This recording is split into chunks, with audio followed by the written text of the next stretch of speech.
Welcome back, everyone, to another episode of FakeNerd Podcast, episode 158. Real casual intro. Yeah. You know, I started going strong, but I just decided... ease them into it. Yeah, that's how you got to do it. I'm Brandon T. McClure. With me, as always, is Ryan Eliopoulos. Since I get this question a lot, Death Stranding is different from stealth game. You can enjoy first-person view, but not first-person shooter game. It's brand new game genre that adapted the concept of strand that we call action game, strand game, social strand game. Hi, guys. Ben Magnet. I had a thing going on in my head, but Ryan just killed it. Hideo Kojima does that to you, dude. You just straight up Hideo Kojima to me, man. You just got Metal Geared. I did. Oh, my God. Death Stranding out next month. Sparkz, buddy.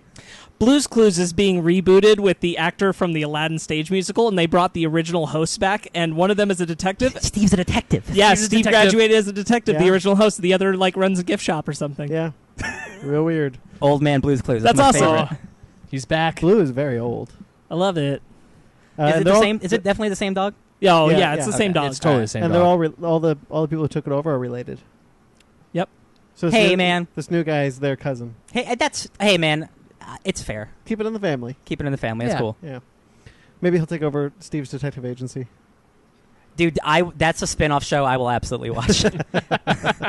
Steve the Detective? There was a rumor going around back when Steve first left that he died of a cocaine overdose. Yeah. I heard a lot of there's- things about poor old Steve. There was a lot of stupid things really- about him. But He the just- truth was he just went to college. Yeah, he just Yeah. I did the show and then I quit. Yeah.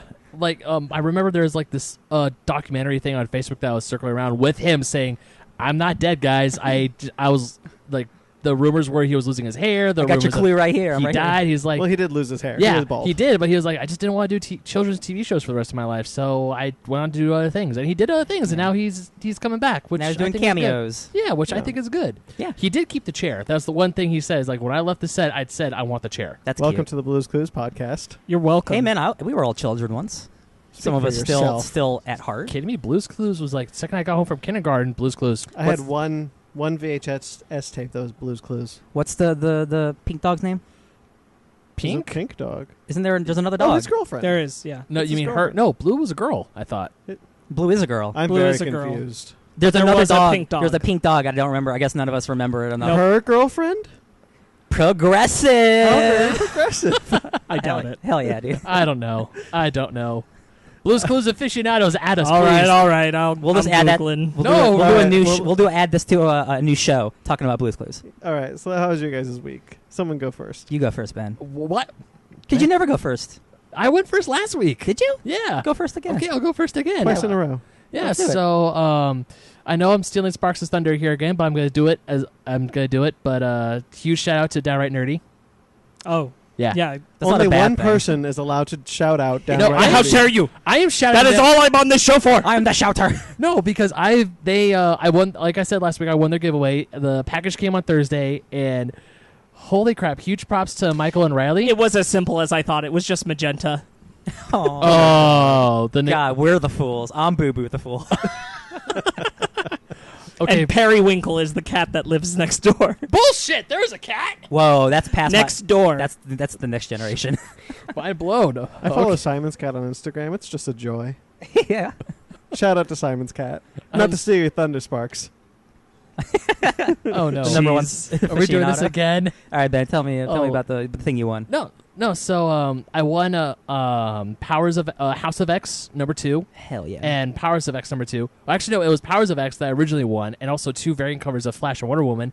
But of course, they listened to our show, and they heard that I don't own House of X or Powers of X 1 and 2. So you know what he did? He threw those sons of bitches in there. Bless your soul. Bless you. Bless Michael and Riley. They are all the ones, because even their note Spreading the X love. yeah, they wrote. It was like, so I was really taken aback that you don't have House of X on number 1 and 2 or Powers of X #1. So I just went ahead and threw them in there. Ben, you know what this means? You have the Hawkspox now. Oh yeah. You got the Hawkspox. Oh no. That's what it's called online on Twitter. It's the really? Hawkspox. I'm okay- You got I'm the okay. flu, baby. I'm okay with it. It's a great flu. I'm okay with it. I cannot wait to sit down and read those. But the main reason why I entered the giveaway in the first place was to win the book, The Chronicles of Royal High, The Lost Noble by Rachel Litvin. Who, Okay. not to steal Sparks' thunder or anything, they are having on this week. Yeah, she was on. I was literally just looking at their Instagram, and she was Instagramming of being there, which is cool. Yeah, and I was watching their live today, and I was talking to Michael, and I was saying that I was up to 5 a.m. reading the book, which I actually was, and I was even reading the book today. And who knows, maybe possible collaboration of us and Rachel on the show down the line. Her second book is coming out in October. Yo, man, I love Friends. Wait, I love helping friends. Wait, hold on. Yeah. Have you talked to this person, No, or I did you just throw that out there? No, I have not. It's. Okay, I'm saying don't it, pull shit like that. I am saying it is a possibility. I'm not Okay. saying it is a dead set thing. We'll reach out and say hello. That's like me saying, yeah, Sean Shamel could come on the show. No, I'm saying it is a I possibility. was in an elevator with Anthony Mackie, and any day. Yeah, any day now. I met Danny DeVito at a supermarket when I was 11. Let me just give him a quick ring. It's a possibility. I love that, Ben. Danny DeVito could be on the show. What else did you do, Ben? Well, I went out with my girlfriend yesterday. She bought me an early birthday present, which is a Hashtag humble brag. I'm sorry. Hey, Ben, Yeah. there's Mega Man and Sonic shirts at Uniqlo right now. Actually, I got the Sonic one and the Tetris one yesterday. I was just So- looking at that. It's Well, a the really Tetris cool one, shirt. yeah, the Tetris one I'm wearing now, but I didn't get the Mega Man one. What's it called? Unique Glow? It's that Oh, Luna. Luna. The dog is Dog going nuts. has- Whoa. Due to dog difficulties, we had to stop for a second. Rough. Yeah. But we're back. Yeah. It's a Luna, rough recording. Yeah, that's what I was going for. Oh. Luna freaked out hard. Okay, anything else you want to touch on with your I week? finished Samurai Jack. Yes, you did. That was a chef kiss good ending, but goddamn Gurren Lagann ending. I swear it. Well, for the people who haven't seen it, please don't spoil. Oh, I'm not going to spoil it, but you know what I'm talking about, Brandon. yes. And still really good ending. I'm glad that the series ended. It was Really, really strong I'm just- fifth season. Yeah, I'm just glad it had an ending. The first 3 episodes, there's more blood in that show, in that anime show than I've ever seen, and I was just like, "Here we go!" Yeah. Like, shit. All right, let's do this. Mm-hmm. It's cool that like that show. That show was like PG-13 when it came out, and then like with its audience now being adults, like we can just make this really graphic, Yeah. and everyone's okay with it because And it kind of it's fits. set many years later, and Samurai Jack is trying. Old Man Jack. Old I was Man gonna say Jack. old Yeah. man, Well, he can't grow old since he's But time he's displaced. old man Jack. Yeah, and he's just given up on going to the past. He's just like, this is never happening. There's also a penis joke in the There in the is. show. Yeah, which is I was not expecting that. But the only thing is, yeah, he did the thing. Was it him or him? It was me. Ryan. You There- mother. The only thing that was jarring for me watching the 5th season is I marathoned the whole series before the 5th season aired, Uh-huh. and doing that, the voice of Aku is because it is a different voice in season 5 because the actor Yeah. passed away. Mm-hmm. Mhm. Mako. It took me a really hard time to click that this was the same character because of the voice thing. Because I had seen all 4 seasons Yeah. just before. Right. Like I'm sure with you probably didn't even notice. I knew it was different. I could tell it was the same. It was kind of the same way when after Mako died when he was recording Avatar: The Last Airbender. Yeah. Because there was that one episode with Uncle Iroh and Ba Sing Se, and I was when I first watched it, I was like, his voice sounds different. And then it says in memory of Mako. I'm like, who's that? And of course, sometime later, I'm like, oh, he was ooh, that sucks. Yeah. Then it clicks, but it's the same guy who does Aku as Iroh. So I thought. I mean, I could tell it's different, but it still sounds great. Yeah. He does a really good job. He does. That 5th season was excellent. Oh, it was top notch. Highly recommend. Top anyone notch. to watch the show. And besides that, I've just been playing Legend of Zelda on my NES Mini, and Nice. yeah, I've just been relaxing, having a good time. Maxon, Yeah, I was thinking it acting all too. cool. shooting some b-ball outside of the school. Not anymore. Oh, And a no, My couple back of hurts too guys, much. yeah, not right now. They were up to no good. Yeah, besides, seriously, I mean, I just want to go up to just take a road trip up to the Bay Area to hang out with Michael and Riley and just do a show with them. Boy, Just did for I the- not know where you were just going with just that. for the hell of it. I freaking love those Just guys. wait a couple I Yeah. know we were still talking about They're Samurai coming Jack. down here. Man, if only they would join us down here for something in I the, know. in If the near only- future. Oh wait. Poster coming I was soon. going to start doing I a don't wanna Star have Wars a thing, war but I about knew it. it was going to be Jurassic Park. I knew Jurassic Park was about to come out of my mouth and not Star Wars, so I'm like, all right, I'm not going to pull a Ben here. Did you notice that Movies Anywhere has changed the cover art for the Jurassic Park movies to the classic ones? Yes, I did notice that. Very happy about that. Yeah. Because those new ones were shit. Yikes. Yeah, they Yikes. were. They Yeah. were pretty bad. Sparkz, you want to go next?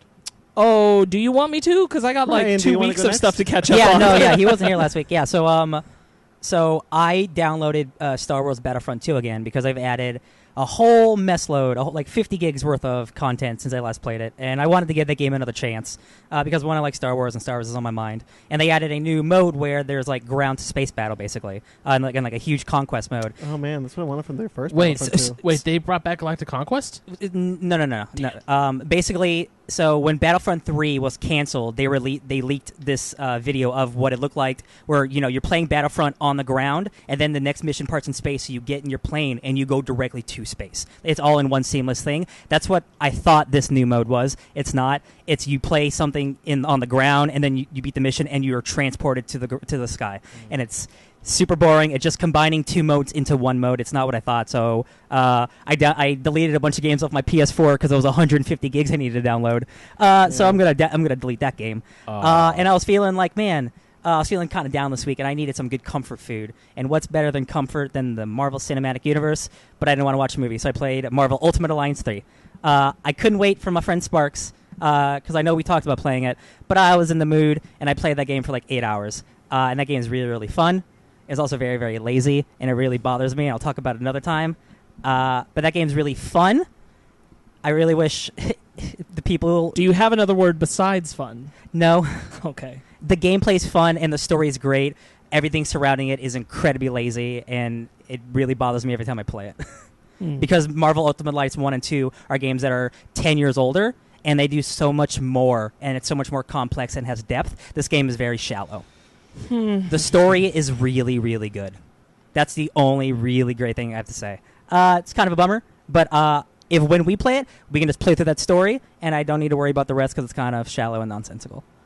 And then I read a bunch of comics. You caught up on the Immortal Hulk. Not all the way, just what Marvel Unlimited would let me, which is 6 months. Yeah. But hey guys, let me tell you about gamma radiation real quick. So guys, Satan created gamma radiation to create the Hulk so he could be the Antichrist and destroy the world. Gamma radiation is a religious thing now in the Marvel Cinematic Universe, and Hulk might have met God, possibly. Unclear. He met his dad, who was in hell. Yes. Did you get to the bit where his mom visits his dad in hell? I read like 10 issues at once, so maybe. Okay. There's an issue where his mom, who's in heaven, Yes. can visit his dad in hell, but only briefly. And so it's like Davy Jones. Yeah, it's like their bit, and then it like kills his dad on the inside. It's like his own form of hell, a personal hell. The really cool concept is that the Devil Hulk, who's the current major Hulk personality, The Immortal Hulk, yeah. is might have always been there, might have always been inside Banner, even as a kid. And This is like Destiny. Yeah, and it's like Destiny. Whereas the other Hulks were activated with the gamma radiation. So everyone's like, oh, you're the one that he's talked about. Yeah. You're the Yeah. one that he's scared of. And the Devil Hulk is like, yeah, he locked me away, but for the wrong reasons. I'm here to save Banner or whatever. And he can control other Hulk personalities. So Joe Fixit shows up for briefly. Yeah, dude. Like Banner couldn't deal with the situation, so the Devil Hulk sent Joe Fixit to take over his body. It's awesome, and it's disgusting. Like the imagery is so foul, and it's like this is not a normal Hulk book. And I'm like, that's why it's so good, and I can see why it's like number one selling comic. It's incredible. And like literally having like Satan speak to Bruce, saying, "Yeah, I created gamma radiation so I can create you and birth you out." Yeah, and I'm like, what the? Marvel's allowing this? This is insane. Yeah, it's so fun. It's so good. It's next level cool stuff. I'm so glad you're reading it. Yeah. Because I was the only one reading it for so long. And finally. I read the first volume, and then lots of stuff got launched when that came out, so I had to drop something. Yeah. Mm-hmm. And I almost wish I dropped half my other books because, man, that book is so fun. Yeah, Mortal Hulk's really good. I also regret dropping it the way things panned out. I should have dropped a different book. It reminds me how like this is fundamentally changing the Hulk's origin, much like Scott Snyder did with Batman, where like he was destined to be Batman. Like he was sent through time. And a lot of people don't like that because Batman's like a human and that's what's cool about him. But like adding this religious mythology to the Hulk is like so bombastic. Like it's different. It's so cool. It's different. And needed. It's new. Let's be honest, needed. Yeah. Yeah. Because like for that the Hulk's a character. long time just been smashy smash. Uh-huh. Smashy Smash is That's my week, nickname. baby. Smashy Smash. Sport comic books. My Smashy porn Smash name. is my week too. It's my porn name, Smashy Smash. Oh boy. Telling Zara. Do you want me to go because you got a lot? Yes. Yeah, I guess so. Yeah. Yeah, Okay, yeah, yeah. so let's see here. Get your shit out of the way. Wait, I'm sorry. We saw a movie together. Should we talk about that now, or do you want? yeah, sure. Yeah. So we saw Ready or Not. So now we have all seen Ready or Not. Oh, we all seen it. Yeah, Yay. that movie's awesome. Yeah, Yeah, it was so fun. The movie is really great. I loved it. It's a lot of fun. Yeah, I had a great time. Yeah. I also had an extra great time because Ryan, Megan, and I were the only people in the audience. Nice. So we had riff-traxed a it. whole lot of fun. Yeah. That's Oh, cool. that's great. Yeah, man, that movie is so bonkers and fun. I'm glad. So now, I'll say what the twist isn't.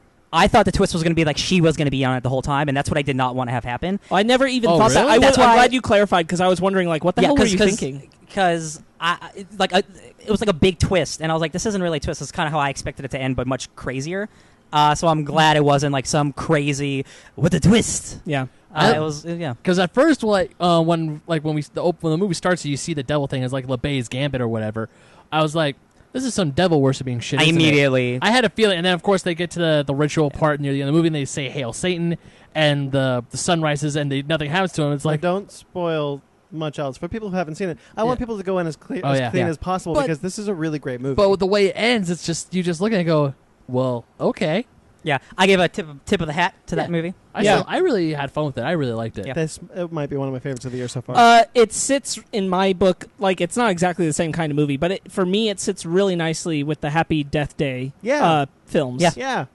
Like that's the tone in a sense. I totally see that. Although I find Happy Death Day more comedic. Yeah. But it still Especially I think the second slides one. right in there really well. The main girl and her husband. I think. Everyone's good, but like those leads are super charismatic, especially Yeah. the lead girl. She's really good. That girl. She was fantastic. Yeah.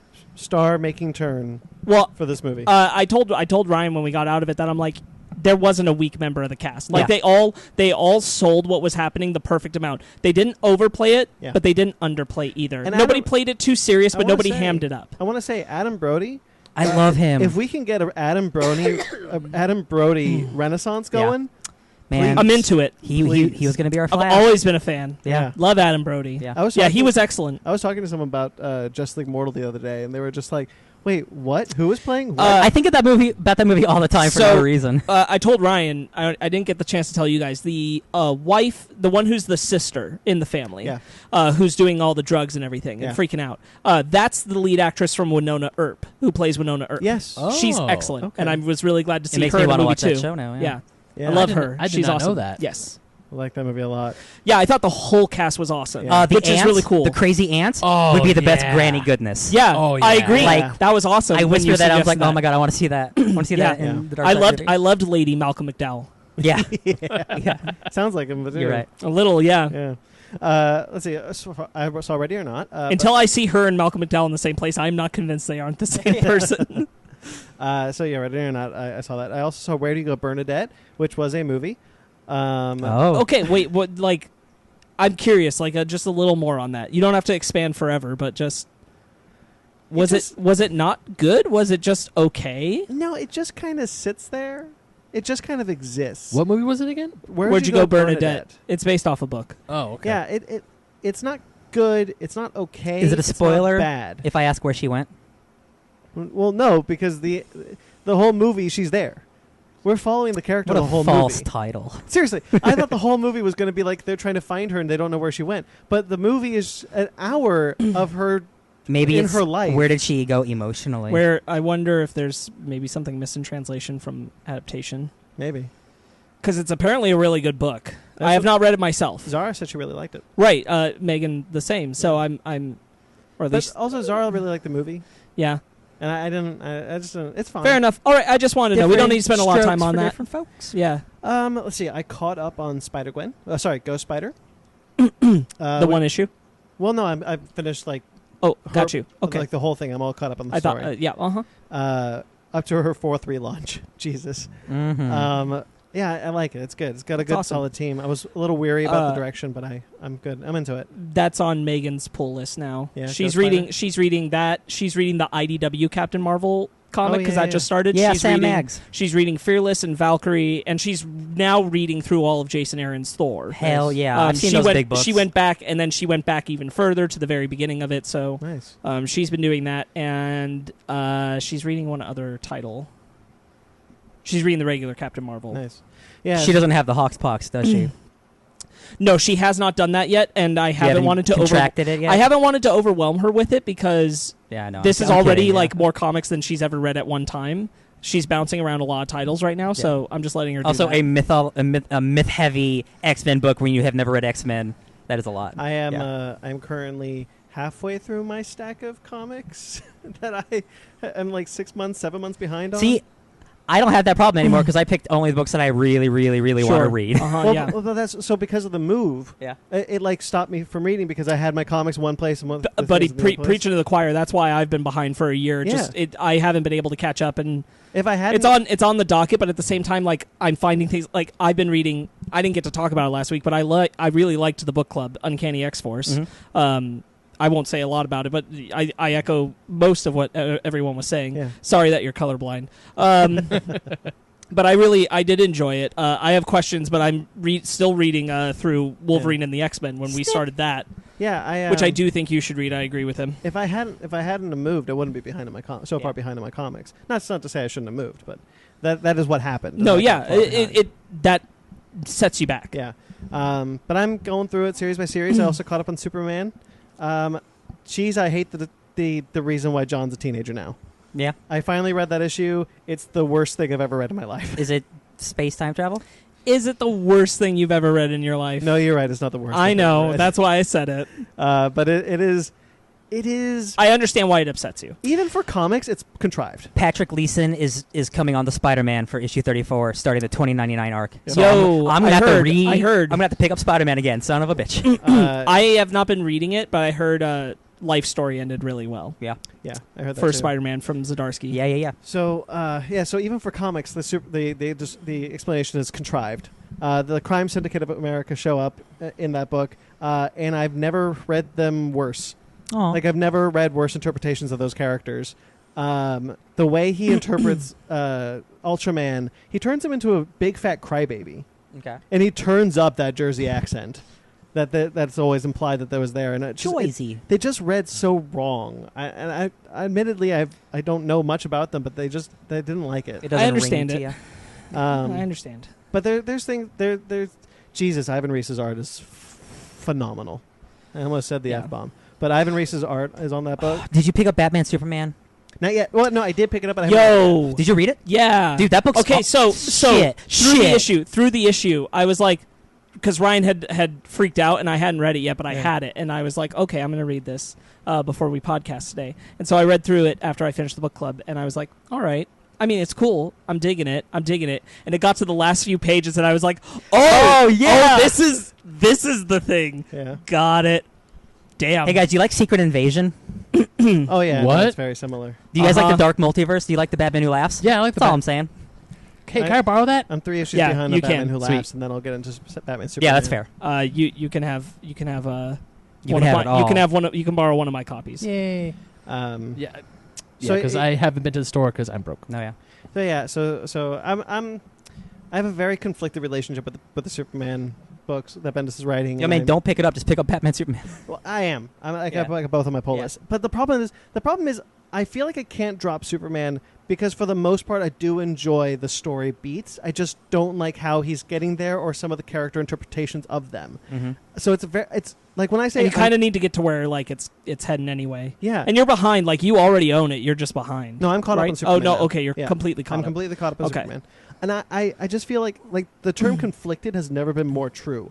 I read it and I'm like, it's like I liked half of that and I didn't like the other half. Look, I love Bendis, but like I will tell you that even in his what I consider near immaculate Ultimate Spider-Man run, there were still times where he made a choice that I'm like, dang, dude. Yeah. I feel like you misread the room on this one. Also, Naomi's going to be in that book, and I could not care less. Aw, people like Naomi. I did not like.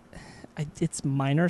I guess it's spoilers for like a over decade old comic. No, it's not. It's spoilers. I did not like the undoing of Peter Parker's death. Yeah. And Ultimate? That really, yeah, that's awful. That's the worst part of that and run. that was a Bendis call really bothered me. That whole era of Bendis. If someone else had come in and done that, I'd be like, well. That whole era of Bendis was really strange. Like that was the bit where he turned Bobby gay. That's the bit where Riri was showing up. It's a very strange era. For Bendis. It was. But everything else that was happening in Ultimates was great. Like the stuff with Miles was happening at that time. His X-Men run is 85% good. It's the last 2 years that really suffered. It's so strange. Yeah. How that'll happen, and I don't understand how he wrote probably one of the most emotional comics I've ever read in my entire life. And that's entirely biased from like having read through the arc and connected with that character, and it was him the whole time. And so when it hit the death of Peter Parker, that book broke. No, me. that is an earned death. That is not only a big moment in comics, but it's an earned death in comics. That book broke me when I read it. That book is incredible. I go back to that so often for like, dang, that got me. And the way he cavalierly writes it away really irked me. So I said I don't care about Naomi, and the reason is, and it's the same problem that I have with Riri. It's the same problem that I had. So if you look at Miles, like Miles wasn't told to us that he was a special character. Wasn't told to us that he was going to change the Marvel universe forever. He created this character and built him up. Ultimate Comics Fallout, and built him up to be a thing and define that character through a story. Sure. The problem with Riri and Naomi, but I'm picking them specifically because they're both Bendis characters, is that they are told to us that they are the next best thing in the comics. Sure. Like Naomi was billed as, this is going to be the thing that changes the DC universe forever.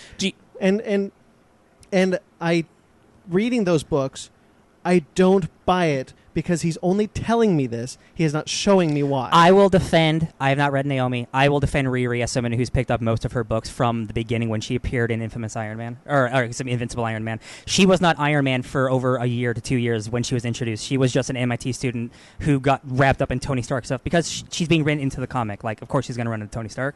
But I felt that was earned. She was not Iron Man immediately. Neither was Miles. I don't know Naomi, but I know she is like a super person or something, right? She is an alien with the last name McDuffie, and I just think the name Naomi McDuffie is terrible. Just to rebuttal to that, Miles was Spider-Man the moment we met him. I mean, he was Ultimate Fallout. Oh, right, he was already. He was Spider-Man. already like going around as Spider-Man, and then we did kind of like a backflash to 6 months before Peter passed. Yeah, but he was already. I still have. He was already becoming Spider-Man. Miles Morales. Baby. Yeah. So I think part of that is that Miles was introduced in a non-main universe, so it doesn't carry that kind of weight. Yeah. Whereas these other characters are being introduced into main comic continuity, so when they change something, it's like major. It's also incredibly hard to create new characters that last and that people care about. So sometimes you have to kind of push it. Sure, but even if you don't. But that's why I like Kamala Khan, because Kamala Khan was the same thing. This was just G. Willow Wilson just being like, I want to try something. Yeah. And there was no major press of like, this is going to change everything. It was just, here's this character. Neither was Riri, though. She looked like Optimus Prime in her first suit. I wonder how much that's on Bendis and how much that's just on marketing. Yeah, it's actually because I don't know if I'd hang all that at Bendis' feet. I don't think that's all him. I think that's a lot of like, Bendis made Miles. Look at what else at the end of the day, he's doing a really great thing by introducing new and diverse characters. Yes. Yes, that's true. And I don't mean to like, I know these are the diverse characters. For sure. I don't mean to. No, I know, but they are sometimes like pushed really hard. But within the comic book of Naomi, after putting that book down, I never got a sense of why this character was special or who this character even was. It was, I just kept being told that this is what this character should be. And that's a flaw.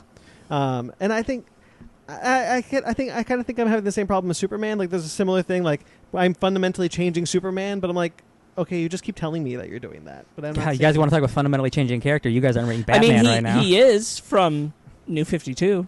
Yeah, that's true. But Mossy already did that legwork. He did the legwork for that. Yeah. All right, but anyway, moving on. I watched. We'll get to the news eventually, folks. Yeah. Guys, I love talking about comics like that. It's great. I rewatched Godzilla King of the Monsters. I've been wanting to do that because I have it now too. I have it. I rewatched Godzilla King of the Monsters and actually Kong Skull Island. Nice. In the same weekend. I think Kong Skull Island's a better movie. Much better movie. Yeah, I'd say that. I think as a movie, yeah. Yeah, I haven't watched them back to back. But Godzilla King of the Monsters, and I'm super conflicted on it, as I am now. I know my review is very positive. My second review was very negative, but like now I'm sitting very much in the middle of both those. Sure. But watching the bonus features was very interesting, hearing what Mike Dougherty was saying, like what was going through his head when he was talking about these monsters and the mythology behind it. And I really appreciated that. It did bring some new context to the story of what he was trying to do. My only wish is that was in the movie. Sure. Because it's a lot of stuff of him being like, this is what I thought. I was like, okay, but why wasn't this in the movie? There was an entire stuff with the twins that actually got cut, that were revealed. Yeah. And that stuff where I'm like, you guys put stuff in the movie and it confused people. Why not just put another 30 seconds in? Yeah, I agree. Still, like, I'll love that movie forever because it gave us the greatest Godzilla score I've ever heard in my entire life. And I work out to that. It looks great. It does look great. It does. It's visually splendid. I stand by, like, both of the modern American Godzilla films I feel are guilty of this. I wish they were as good as their trailers. Yeah. I feel like their trailers are near works of art that create a tone that the films just can't seem to match. And I came up, so I also bought the Shin Godzilla figure, and I came to terms with the fact that my four favorite Godzilla movies right now, where I am at in my life, is 2014, GMK, Shin, and the original. Yeah. Like, I think those aren't bad choices. I think they all share very similar DNA and all accomplish the same thing. They accomplished what they were trying to do in a very poetic way, and I really appreciate that type of storytelling. Shin's my favorite. Did you ever go back to that podcast episode of Vice's Waypoint that I told you about, where two of the guys just revisit Godzilla 2014 and they talk about, like, how people reacted the wrong way to it? No, I didn't. Okay, because that's the thing. Like, I know we talked about it because I sent it to you in the thread. Definitely go back and do that. Yeah, okay. This wasn't that long ago, maybe like 3 months into their backlog. Yeah. And they talk about Godzilla 2014, and they're like talking about, yes, Aaron Taylor Johnson sucks, but let's talk about the things that were incredible about this film, like the fact that the scale and the actual, like, way that you're able to relate to these monsters is on a scale that Godzilla had never reached prior to. Yeah. And I was like, man, okay, yeah, I need to stop, like, hanging that movie on Aaron Taylor Johnson, even though that movie kind of makes me. Yeah, and I especially after watching the Honest trailers, which did help kind of solidify my conflicted opinion. That's a good Honest trailer. Yeah, it is. The Godzilla King of the Monsters is my least favorite of the MonsterVerse. Now, albeit there's only 3 of those movies. Sure. So it's not. And hard. Kong Skull Island is better than it should be. Let's just be real. It's just better than it should be. Yeah, that is frankly, that is a very fun movie. Yeah, that is a fun movie. And honestly, I wish Godzilla King of the Monsters took a page out of that playbook and put some stamp fights during the day. Yeah. Man. I am really hoping for the King Kong versus Godzilla film. I'm hoping that it just kind of, like, blows everybody away and somehow it gets all the box office draw and everybody's like, oh, these movies are incredible. These movies can be incredible. Yeah. I have a feeling even if it's good or bad, I think the name alone will get a lot of people. I'm hoping. Doherty is writing this one, and I'm kind of okay with that because especially after watching the bonus features, I'm into what he's saying. I'm into the mythology he's building, and I kind of want to see that more explored. I'm hoping that Godzilla vs. Kong is the one to do it. Yeah, same. GVK. Okay, so one more thing. My mom told me a story where she went to. I forgot to tell you guys about this, but I'm kind of happy I did because now I can get your honest opinions on honest reactions. Honest about trailers. Okay, so my mom went to an event called LA Food and Wine. Okay, she goes every year. I've worked it before. It's a fine event, but she was talking to one of the security guards. I don't know why, but she was talking to one of the security guards, and she mentioned, "Oh, my son has a podcast, FakeNerd podcast," and this guy says, "Oh, I listened to that." I don't believe that. Really? Yeah. No way. Oh, I know that podcast. I listened to that podcast. So, Terry Cook Jr. from Knighthood Comics. If you're listening to that, prove it. Called out. Terry, you're my best friend if you actually listen, because that'll be like the first time that will ever happen to us. That's awesome. And what? My mom called me and she told me the story. I was like, "You're lying. There's no." You're lying. Small world, baby. Like, I know we have more listeners than we had before, but, like, what are the odds? Yeah. What are the chances? In LA, more likely than I think most other places. Yeah, seriously. Like, if she'd been working an event up more near Monterey, I'd be like, BS. Like, no way. But if it's here, I'm like, I can kind of buy it. It kind of reminds me of how Trevor found us. Absolutely. Yeah, yeah. Yeah, because Long Beach Comic Con was this weekend, and that's where he found us. Yeah, so he does this Knighthood Comics. I do have his card. My mom was gracious enough to send this off to me. So he does write some comics. So Terry Cook Jr. Shout out to you. Thanks, Terry. Well, if he writes some comics, talk to us, man. Yeah. Hell yeah. Yeah. Again, let's promote. We'll spotlight. Prove it. Let's do it. Yeah. Anyway. Sparkz, I guess it's your turn. I know I missed last week, but not a lot went on, so I think we could just move into the news. Okay, so let's get all right. Hold on. Excuse me, Alex. I'll take That's Bullshit for $200, please. Yeah. Daily double. So obviously I was at D23 last weekend. The obvious. Oh, shit. I'm sorry. I forgot one more thing. Can I real quick? Oh, yeah. I went to the Jurassic World ride. Oh, yes, I saw that on the... Yeah, so my girlfriend who works at Universal Uh-huh. Studios, she had the employee opening for Jurassic World the ride, so we were able to go. I thought that ride was already up. It is. Okay. The employee opening was very late. Oh. All right, go on. Yeah. So you could have technically written it already Yeah, if you but went? this was free. No, I know. It's interesting. So I was her +1. Sure. And so they've changed the screens from John Hammond saying "Welcome to Jurassic Park" to Claire Dearing and Owen Grady. Oh, you're saying their character names. I was like, that's not how you I was say going to say Owen Shaw. I'm like, the wrong franchise. And I'm trying to remember. Owen Grady, yeah. Yeah. Who cares? Claire has a really bad redhead wig because she was a redhead in that movie for some reason. And so it's just him. It's just them doing bits, and there's like a news station. Real quick, does it look like it was shot when they were filming the movies, or like shot like months later? Where they're like, we got to get them in real quick. If you know what Bryce Dallas Howard looked like then it looks like they shot it after Fallen Kingdom. If you don't, then it's fine. Gotcha. Okay. If you pay attention to that stuff. Okay. Yeah. So, but the ride itself isn't actually. Obviously, the track is not. It's not different. They didn't change the raptor paddock. They did add where the brachiosaurs used to be. They added the mosasaur tank, which is pretty cool. It's a really nice little. I've heard that's like everybody's favorite of the new stuff. Yeah, and then they did change the interior when you go before you get to the the giant water slide. I'm just going to call it that instead of drop. It's a little slower, and the lights are on, so there's like a jungle. It's like you're supposed to be in a jungle, and Blue's there, and the Indominus Rex is there. So it's kind of neat. But the drop and the T-Rex is still the same. So it's still the same. I mean, the ride. T-Rex looks better, right? It's the same T-Rex. It's the same T-Rex. They didn't even update it? They didn't update it at all? I mean, they might have. If you can't tell, it looks different. Because that T-Rex looked old. Yeah. I mean, if they... supposedly they updated the Stegosauruses because those are the same. Those are still there. I didn't notice. I guess we'll have to investigate. Yep. All right. Yeah. Well, yeah, I mean, I'll do it eventually. If you like Jurassic Park the ride, it's the same ride. Cool. No, except without the cool old Except aesthetic. with the old stuff, yeah. Yeah. Except now Out with the old. Does it still have the little Mickey Mouse hat floating where oh, damn it. They took that out. Probably for legal reasons.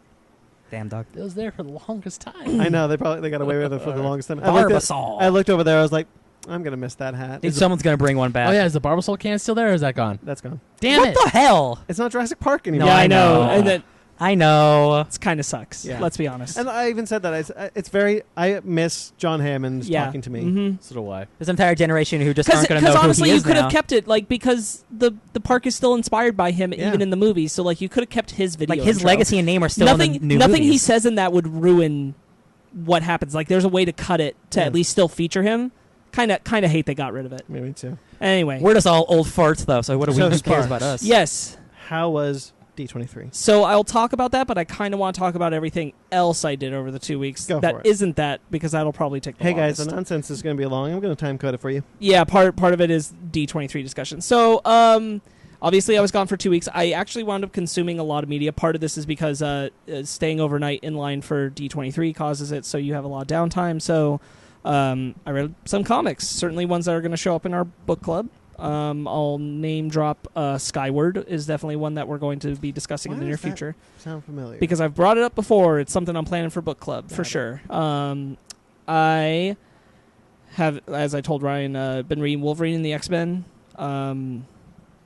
Catching up on those. I caught up entirely on season 2 of the cartoon Final Space, which is by Olin Rogers, who is a famous YouTuber. He got this show through working with Conan O'Brien. It was originally on TBS. Now it's on Adult Swim. That dude was in a really funny sketch group when I was young. He has a very unique sense of humor, and that comes across really strongly in the show. This season, I think, is probably even better than the first one.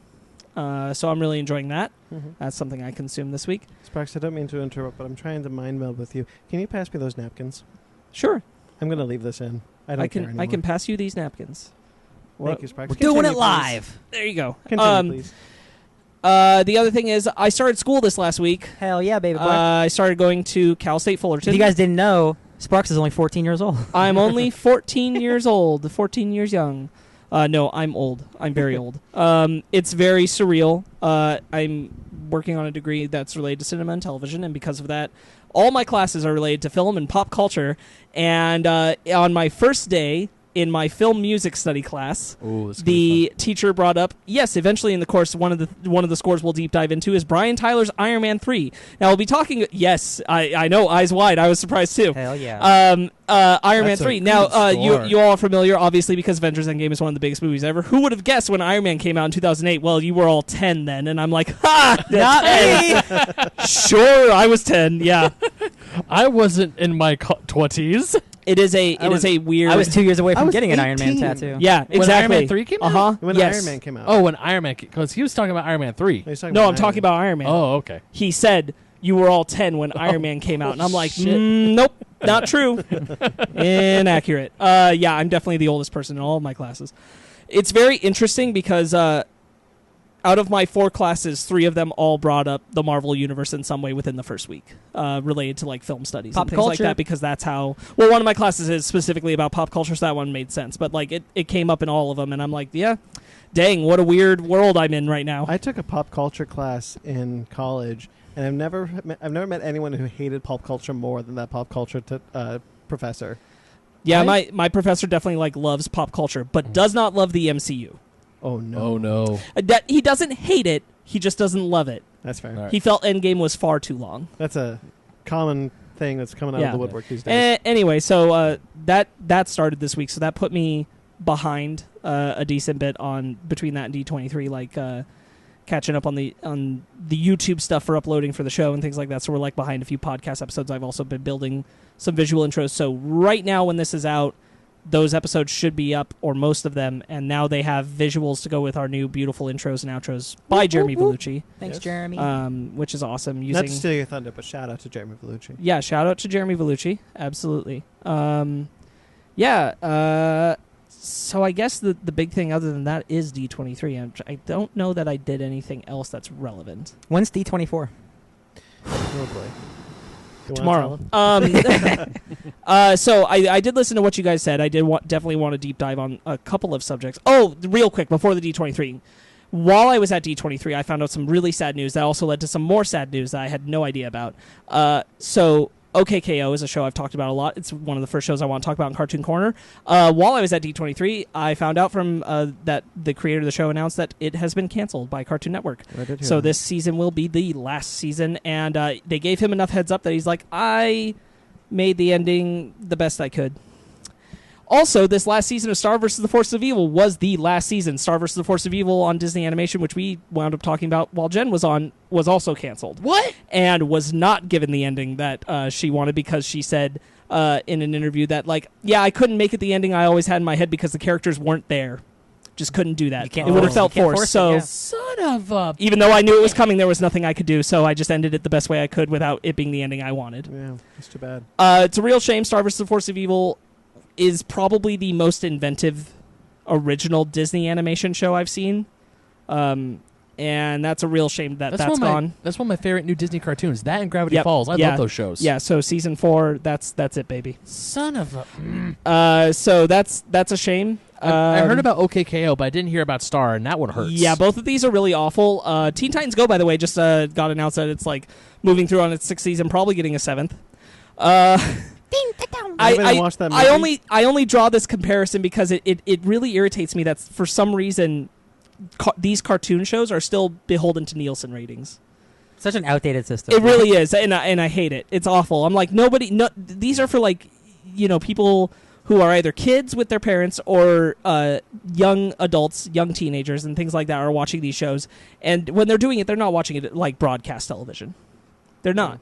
Anyway. It's Very not like few- it's not like an episode of Dexter's Lab where you can have it on in the background No. while you're doing something. But very few networks take streaming into account. Yeah. And I'm saying, like, Cartoon Network and Disney Channel, but man, Cartoon Network, they really got to get there, because OKKO is such a beloved show on the internet. Maybe not as much as your Steven Universe or your Adventure Time, but it's definitely got a huge audience. And the fact that, like, it's getting canceled makes no sense. I get that it's not. The whole thing is that, like, Teen Titans Go gets the Nielsen ratings, A, because Cartoon Network airs it all the time, and B, because kids really like watching it. That's the thing. Like, kids love watching Teen Titans Go because it's colorful and makes no sense. And OKKO and everything, if it's just being judged off those broadcast ratings, not over like the people that are watching it streaming or on the internet. Yeah. I think NBC, CBS, and the Fox network were the only three, not the only three, but like one of the more prominent three networks that looked at streaming as well as Nielsen. You just brought up because we were talking about Krypton, Deadly Class at Sci-Fi. Yes. Sci-Fi has also been doing that more, which is awesome. Sci-Fi has I bet Winona Earp would have been canceled a while ago if they weren't. Yay that show's going. Yes, I mean, the Nielsen ratings definitely an outdated system. I don't think anyone's willing to come up with a new one. Yeah, I get that. It's crazy that these awesome and inventive cartoons are getting canceled like they're not successful. Yeah.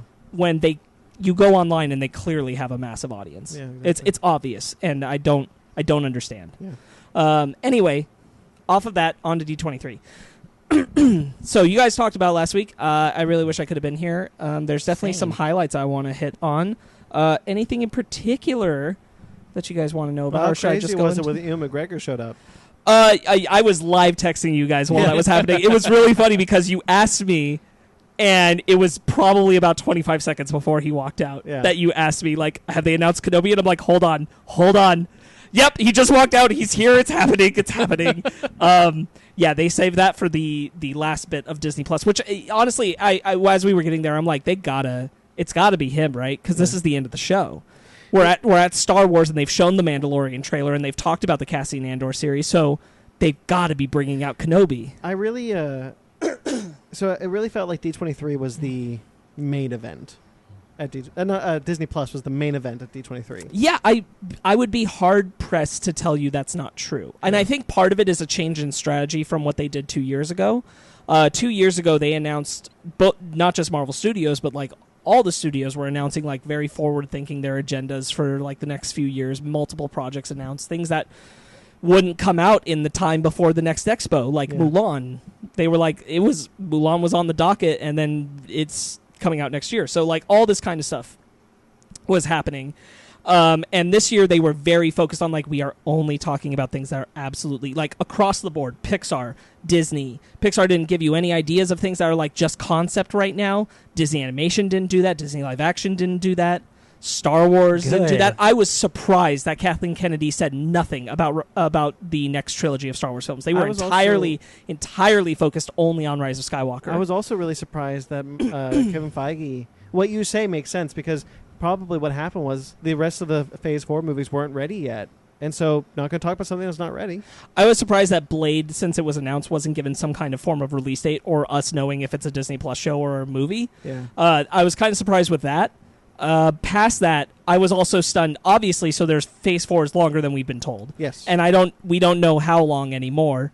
8 shows. Yeah, so those 3 shows go into the next year of 2021. Yes. No, 2022. Exactly, yeah. So 2022, which is where, and now Black Panther is being announced. For the same year. So that's Phase 4, I assume. I don't know, man. Well, we know nothing. It is because they added those 3 shows to the Phase 4 timeline. Yes, they did. But I'm saying Black Panther, I assume, must be Phase 4 then. Because he didn't officially say that there. So I bet he would have said more if there was any more to share, any more concrete news. Yeah. There's already a lot. So you brought up the Disney Plus stuff, and I'll definitely touch on that. That panel was nuts. That was hosted by Yvette Nicole Brown. I definitely shared some stuff on my Instagram about this. Yeah. She was awesome. She was a great host. They showed a ton of stuff. They are really trying to sell you on it, and I got to say, I was stunned. They showed multiple films that are coming to Disney Plus that they've done, and I'm like, this is movie like theater money budgets on these things. Noelle, which is a Christmas movie with Anna Kendrick and Bill Hader, looks very good. Could have been in a theater.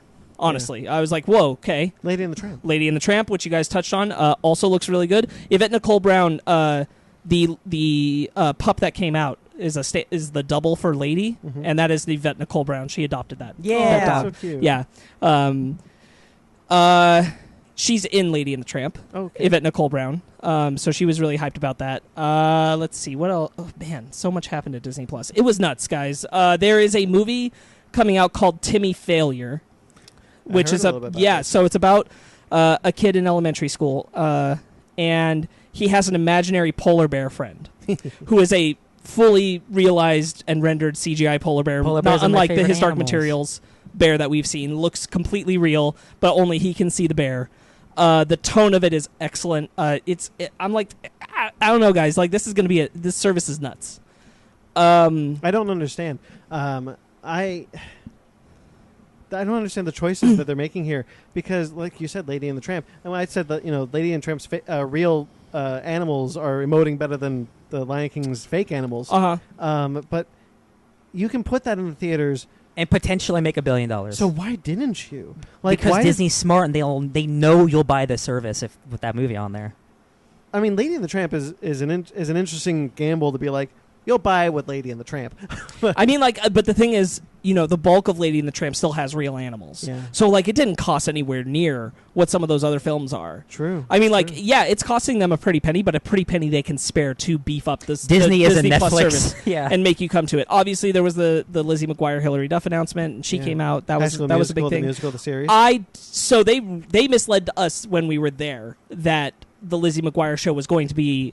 They were leading us in a direction it's, we're going to reinvent it. It's going to be a new Lizzie McGuire. We auditioned a bunch of young girls. Actually, there's really only one Lizzie McGuire, so they brought out Hilary Duff. Oh, rad. And they were like, yeah, and I thought this was going to be a Raven's Home situation. She's going to be the mom, and the daughter is going to be Girl Meets World, Raven's Home. We've kind of done this formula where, it's them coming back, but it's really about the kids doing similar things, but in a modern take. Fuller House. Nope, this is a show about Lizzie McGuire living in New York.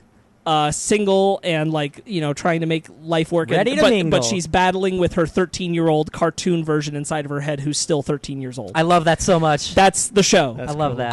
I was stunned that was the concept. I'm like, well, that's pretty neat, actually. Way to be different. Anyway, enough about Lizzie McGuire. You brought up High School Musical, the series. Listen, that premise is really cool. Yes, so I got to talk about that with you. What did you think that show was? Do you know what that show is now? Yeah. Okay, do you know what the show is? Nope. Ben, tell me what you think High School the Musical, the series is. A documentary about about a high school doing a musical that's also a musical? Okay. Maybe not far. So the whole premise is that East High, where they filmed the movie High School Musical, has never done a musical. And they find out that, and so they force them to do a production of the musical version of High School Musical. It's a fake documentary about the making of a High School Musical about High School Musical. And it is a limited series, not a multiple season show. So it will be 10 episodes and that's it. It's super meta and I'm into it. And I suddenly got way more interested. Yes. Also, that cast was really cool. They opened the Disney Plus show by performing We're All in This Together, but their own rendition, so there were some changes to it and everything. My teenage childhood. But the thing that got me is the humor is actually, they feel like real teenagers now who are kind of going through the drama of high school, but also putting on a theater production and trying to stand out in that crowd. And it felt far more sincere than High School Musical ever did. It's not this over-dramatized thing.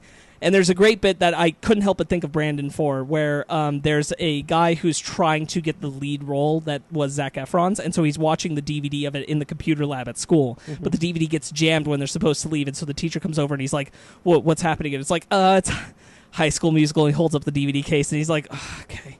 And so he's trying to get it out, but the way that it's jammed is glitching. So it's repeating Zac Efron saying "Get your head in the game," but only the opening bit of "Get your head in the game," and it will not stop. And the teacher's like, "This is my nightmare," as he's trying to get it out. And I'm like, you know what? Maybe I'm gonna watch this show. I might watch this show, this 10-episode show. I didn't watch the trailer until I found out what it actually was, and people are like, "Oh, hey, I think we all were misjudging what the show actually was." And I watched the trailer. I'm like, I mean, I'm not the biggest fan, but this seems kind of interesting. Right? Yeah. At first, I just written High School Musical the series off because I'm like, oh great, it's another High School Musical. I've seen all three of those movies. I would have seen the show. I've seen one. Yeah, I saw the first one, and then the rest I was like, Are we the only ones who've seen all three? Probably. Yep. Jeez. I'm sold on the concept. Well, I mean, hearing you talking about it, I'm like, I think I'll get the trailer and watch, and then I'll go from there. You're only asking for me to commit to 10 episodes, and I'm far more willing to do that than to commit to a long series run of this idea. Yeah. So that impressed me. Disney Plus. What else did they show? Oh, Monsters at Work. Did you guys get any of the details out of Monsters at Work? No, I didn't. We got a little bit, but it wasn't. We didn't get a lot. So the main character, the whole thing is that he's showing up on the day that they start doing laughs instead of scares. So he just graduated from the same university as Mike and Sully as top scarer, ready to be top dog and go in and be the new Sully. And they've switched to laughter on his first day of work. Looking? Yeah. Yeah? Yeah. So they've switched to laughter, and he has no idea how to do it. So he kind of has to work in the IT department. They have to move him because he can't work the floor. And so he starts working behind the scenes to make everything work, meanwhile trying to work on his comedy material and how to make himself a funnier monster. We didn't see anything past concept art. Sure. It's looking pretty good. They have worked. It is technically a Disney animation production, worked in conjunction with Pixar, but Pixar's not animating the show. But they've given them they went through a special presentation. This wasn't on the main panel, but this was a special presentation on the floor of the Disney Plus Pavilion. And they were showing how they took concept art from the original film, places that we never even saw in that first movie, and they've expanded them and made Monstropolis as this whole place. That's cool. And you're going to go to a lot of things and see a lot of the places, and it looks really cool. I'm really into that show. Yeah, I'm very excited for it. They seem to have the right idea about it. They actually totally changed the concept of it, after a while, because they had not settled on this idea of him being a scare turned into coming in on that first day, and then they had that idea midway into production, and had to change a lot of their ideas. I think it's a really good one. It's a good evolution of so that looks awesome. What else happened at Disney Plus? You guys saw the Mandalorian trailer. Cassian Andor. They had Alan Tudyk and I forget the name of the guy who plays Cassian. Diego Luna. Thank you. They both came out and they talked for a little while. Alan Tudyk made a great reference because he said, Diego Luna said how we still have no title, right, Kathleen? We can't say the title. And it's like, yeah, we don't have a title. And then Alan Tudyk was like, I'd like to make a suggestion. K Too Fast, K Too Furious, a Cassian Andor story. See, I got both our names in there, and I think that's perfect. And so Alan Tudyk was obviously a lot of fun.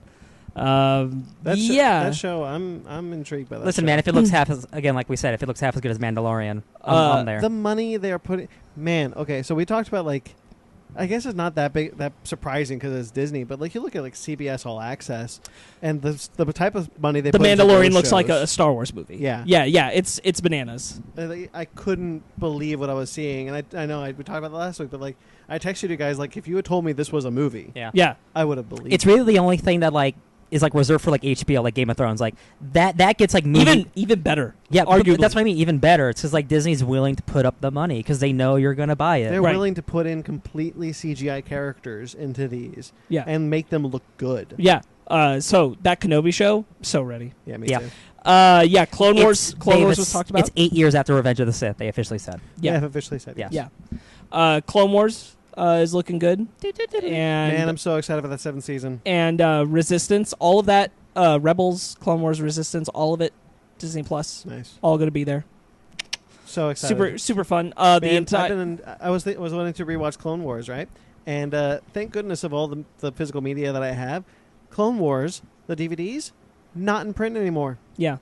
I was furious. I was I want to watch that again. Womp, womp, womp. We'll talk about it off air. Remind me about that. About physical media. What else at Disney Plus? Disney Plus had so much, guys. All the Marvel stuff. Yeah, the Marvel stuff. Oh, okay, yeah. You said you wanted to talk to us about Moon Knight. Yeah. So first he talked about WandaVision. That's where he announced the Kat Dennings and Randall Park and everything, and I was like, what is this show? This was another thing. So the Disney Plus panel, and I can only imagine that they just didn't care if some of the footage leaked early. I'm just letting you know now, I've seen a lot of the panels. Yeah. So the studios one, our electronics were on lockdown. We were not allowed to be able to videotape I still saw Black Widow footage. They did not care. That's because I was actually at a different section. Oh, okay. That was not at that panel. Got it. They had a little Black Widow thing on the Marvel Studios Pavilion. Got it. And that's where that came from, because that actually leaked before that Studios panel did. So our electronics, they didn't care for the Disney Plus panel. So we were allowed, they just asked us, hey, please don't record any of the videos, but they didn't enforce it. So that's why I was able to just constantly text you guys throughout the Disney Plus panel. Yeah. And so that's why I was in talks with you guys and oh man, guys, the Marvel Studios news that's happening right now in Disney Plus was nuts. So that's where we found out about the WandaVision information. That was where the What If stuff. You got to see some of the What If. Yes, I did. The animation is it's Resistance-like, but a little better. I see. So I'll say that. And The Peggy Carter stuff with Steve Rogers is what we saw mostly. Obviously, there was the zombie Captain America bit and the T'Challa as Star-Lord bit, but that's mostly what we were focused on. So I'm hopeful that they're going to get more actors than they've said back. But we'll see. Well, yeah, they said that that they're going through all 23 movies. They are, yeah. 2 of them are the Spider-Man films. So, but we don't see any of the Spider-Man cast attached to this What If series, right? Not yet. Yeah. So we'll see. Yeah. Who knows? All that up in the It's air. only about the guy. It was so weird being in such a entrenched place while the Sony Disney stuff was happening. Oh, yeah. What a weird scene to be in. Like, everyone everywhere is kind of like on tiptoes. Kevin Feige, you could feel, was tense every time he walked down stage because he's like, just ignore that's happening right now. And he's such a showman. He is. So he was like, I've got 3 more Disney Plus shows that we haven't announced. Would you guys like to hear? And he's like, we saved these for D23. He made a big deal about it. So the logo intros are more than just those logos that you guys have seen the pictures of. There's like a visual lead up to them. The Miss Marvel one focuses on the colon in Miss Marvel because that is Captain Marvel's logo. Yeah. And so it starts there and then created the Miss Marvel logo around it, which was pretty cool. And everybody was really excited. They were really happy. Now this one, the next one was Moon Knight. And what happened was it starts with this black image and slowly reveals the moon. Yeah. And as the moon was being revealed, there was one guy in the audience who went, "You're kidding me!" Just like so loud, everybody heard him. And my mental process as it was happening is the first moment I saw the moon, I'm like, Inhumans? There's no way, right? Yeah. There's no way. And then that guy said, there's no way. And I'm like, you're right. There is no way. It's not Inhumans. So who could it be? And right before the title came up, I was like, it's Moon Knight. Oh my God, it's Moon Knight. And I lost my mind, and everybody lost their minds, and I was among the people. Went to my comics and looked for my Moon Knight #1 sign by Jeff Lemire. Yeah. And I'm like, oh, man, I was so happy for Ryan in that moment. Real. Yeah. Can't believe that it, was dude. incredible. And then the one after that was She-Hulk. Yes, so the way that was teased up was a visual image building up around the statue of Lady Justice that had graffiti painted over Awesome. it. And I was like, dang, what is this show going to be? And then it was She-Hulk, and I'm like, oh, man, I don't even... Dang. Yeah. Some of these shows I never thought I'd see. Yeah, what a time. And that he was so specific about, like, yeah, we're introducing them here before we bring them to the films. And I'm like, this is nuts. See, like... the Moon Knight thing is the biggest thing for me. But like I know we talked about this last week, but like we're at the point where now we got a Guardians of the Galaxy, we're getting Shang-Chi. I'm like, we're getting everyone eventually. I did not expect a Disney Plus Moon Knight. Like they're just really going for it. Like She-Hulk, Miss Marvel, and Moon Knight are such different characters.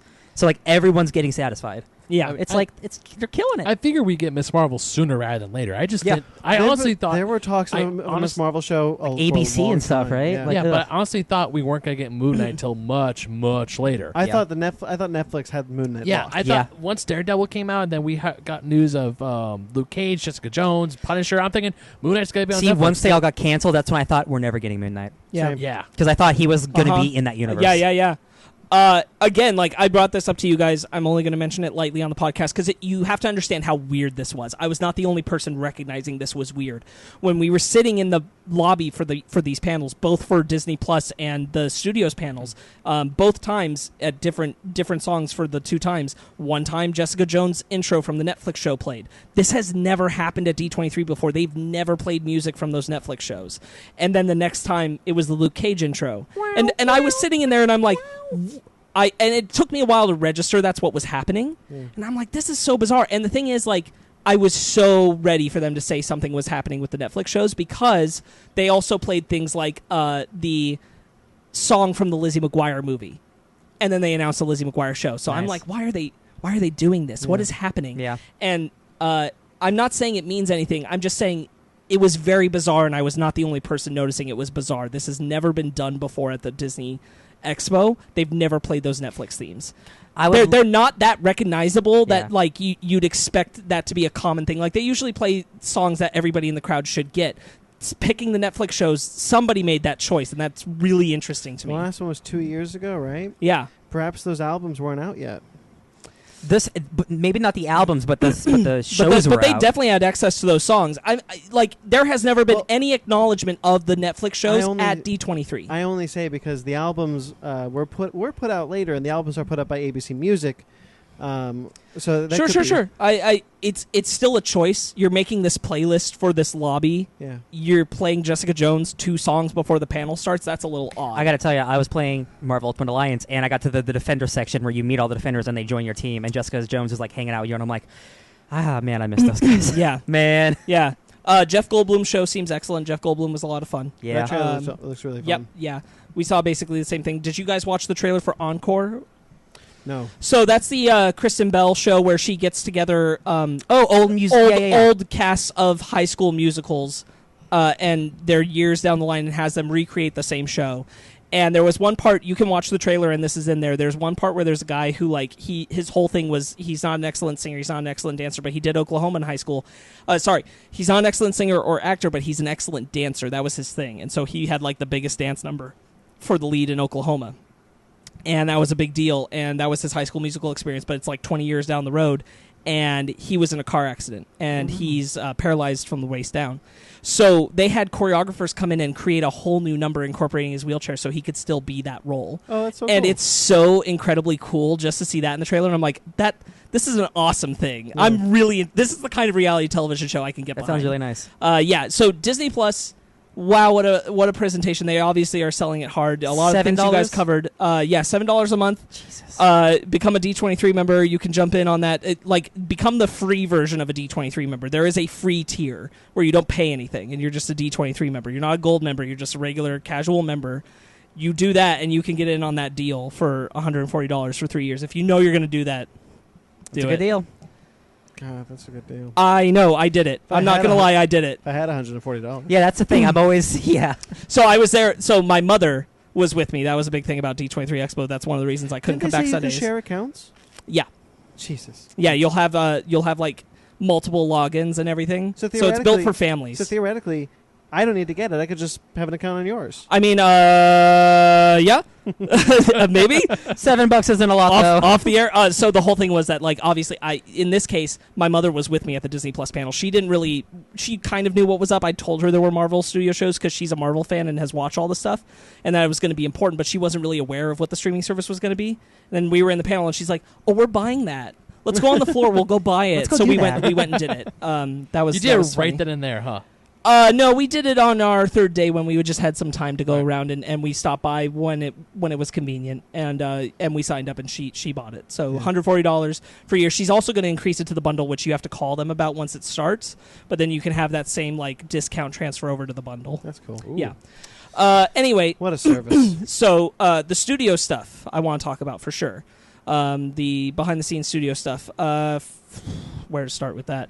So Pixar, I guess. Let's start with Pixar. You guys all know about Onward. Mm-hmm. You guys have been kind of, all right. I just need another trailer to sell me. Yeah. So we were shown 8 to 10 minutes. I don't remember the exact number of the film, and I'm trying to think of the best way to say this. So what happens is, I don't think this is that spoilery. So what happens is you could read about it anywhere. So the two sons, the dad died. Again, this is kind of related to the director's personal life. That's where he's pulling this from. And the dad died when the youngest kid was born, like right around then. So they've never met him. Mm-hmm. And he's like, not really dead. He's an accountant, right? He was an accountant in this world. Apparently, he'd secretly been studying magic. He's not really dead. In order to... No, he is. It's going to be the spoiler in the movie. No, he's really dead. Okay. So what it is that he'd been studying magic, and he'd left his sons, for when they were both 16, a staff and a gem and a spell that would allow him to come back and see his sons for one day. Aw, Davy Jones. One whole day. And what happens is that they try over and over, and they can't seem to get it to work. It turns out that the youngest son is the one with, like, a touch of magic, so he's able to get the spell to work, but something goes wrong while he's working on the spell. And so it fails, but it didn't fail entirely.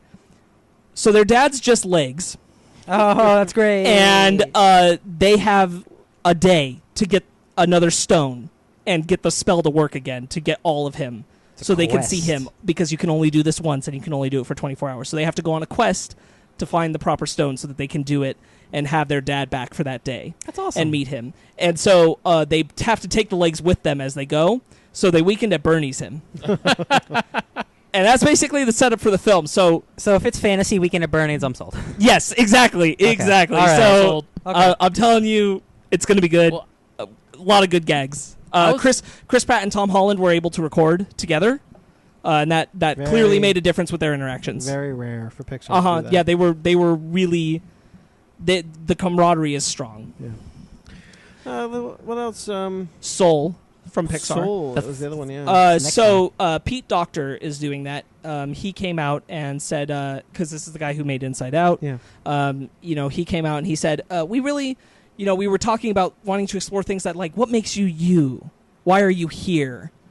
I know that's kind of crazy, like who would do metaphysics in a movie? So the movie's called Soul. That's exactly how he said it. And the concept is that there is a you seminar. There's a place called the you seminar. And that's where everything about you is kind of set up and determined before you go and live on Earth. And the character that Jamie Foxx is playing has kind of felt his whole life like it didn't go the way it was supposed to. And then it really doesn't go the way it's supposed to. And he winds up back at the you seminar. And he's trying to find out why his plan got so messed up. Mm-hmm. And along the way, he meets Tina Fey's character, who is a soul who thinks Earth is too scary and decided not to deal with it. And so never went and lived out their life, any life. It looks really dope. That's cool. I'm looking forward to that one. Disney Animation is making Raya and the Lost Dragon. Yeah, that sounds really cool. So the animation, I want to set this up correctly. So the animation is not that different from what we've seen in Big Hero 6 or Frozen or that kind of stuff, yet it is. There is a touch to this that is far more elaborate and detailed than any of the other works Disney Animation has done before. And there is something kind of unique about it. Even though it's that same, like if you look at it just casually, it is that same style that they're going for, that same kind of 3D animation look that they've been doing. But they did something far better with this one. I'm still waiting for them to use the animation with the paper man. I'm actually going to talk about that in a little bit. But not yet. So be prepared for Raya. That movie visually looks so cool. Very excited about that one. I'm really happy about it. I'm really glad that they're changing things up. It is subtle, but it is different. It is very cool. Yeah. And it's a cool concept. I'm really into what they're building there. Yeah. They didn't... So, we'll talk about the Rise of Skywalker trailer because that got released everywhere. Yeah. We'll talk about that in the trailers. Yes, exactly. I was kind of disappointed with Kevin Feige at the movie stuff. I'm not going to lie. Lots of people were. Yeah, I'm not going to lie. Well, I don't understand why you'd bring Ryan Coogler out only to announce a date. Yeah. I'd be like, Kevin could have done that. Why'd Ryan Coogler have to come to say, here's the date? Yeah. I wouldn't look a gift Ryan Coogler in the mouth. I mean, I do only we just because had Comic-Con. Look at all those announcements. Yes, I understand. But they talked about things. Ryan Coogler, I'm fine with like Kevin Feige doing the announcement. I just felt like kind of cheap to just have Ryan Coogler come out like for 10 seconds and he literally goes, "There it is. It's when it comes out. Bye." And I'm like, neat. All right, yeah. I guess. The Black Widow trailer is cool. Florence Pugh is going to be awesome. Her play with Scarlett Johansson is really good. I saw some fight scenes. Yeah. It's I like the look of Taskmaster when it's in film. Yeah, it doesn't look as bad. I like it. Very interested. Cool. Yeah, very hyped. Jungle Cruise. So that was something. The Mummy. Let me tell you, that was quite a bit of the panel. Being the showman that The Rock is, he comes out on this little makeshift mini Jungle Cruise boat, and that's how he comes out and greets the audience. And the way he sets this up is he introduces the trailer, and the trailer is very centered on his character, very macho, very all this, classic Romancing the Stone. Man, look how great this guy is, all this stuff. And then he's like, yeah, so obviously get the best strong guy in the house to be the best strong guy. There you go. It's awesome. And then Emily Blunt's like, I don't think so, and comes out in this old style 1920s car. And she's like, no. And she's like, did you cut that yourself? That's a terrible trailer for this movie. And then she plays an alternate trailer for the movie that is focused on her character and shows it as an entirely different adventure about this explorer and researcher who's very smart and studied a lot, very Rachel Weisz from The Mummy. You were right with that. And seeks out The Rock's character but is able to completely take care of herself. And to the extent where there are some shots that are very different. I'm like, I don't know which one's actually in this movie. They were straight up the same moments but shot shot totally differently and with different intent. And I'm like, I don't know if neither of these are in the. I have no idea. It was very clever, very fun. And the thing is, like, nothing about Jungle Cruise, the film that they set up. The Rock's character is. His whole gimmick is that he takes people out on these tour boats and he does the Jungle Cruise essentially, but it's a whole set of gimmicks that he set up.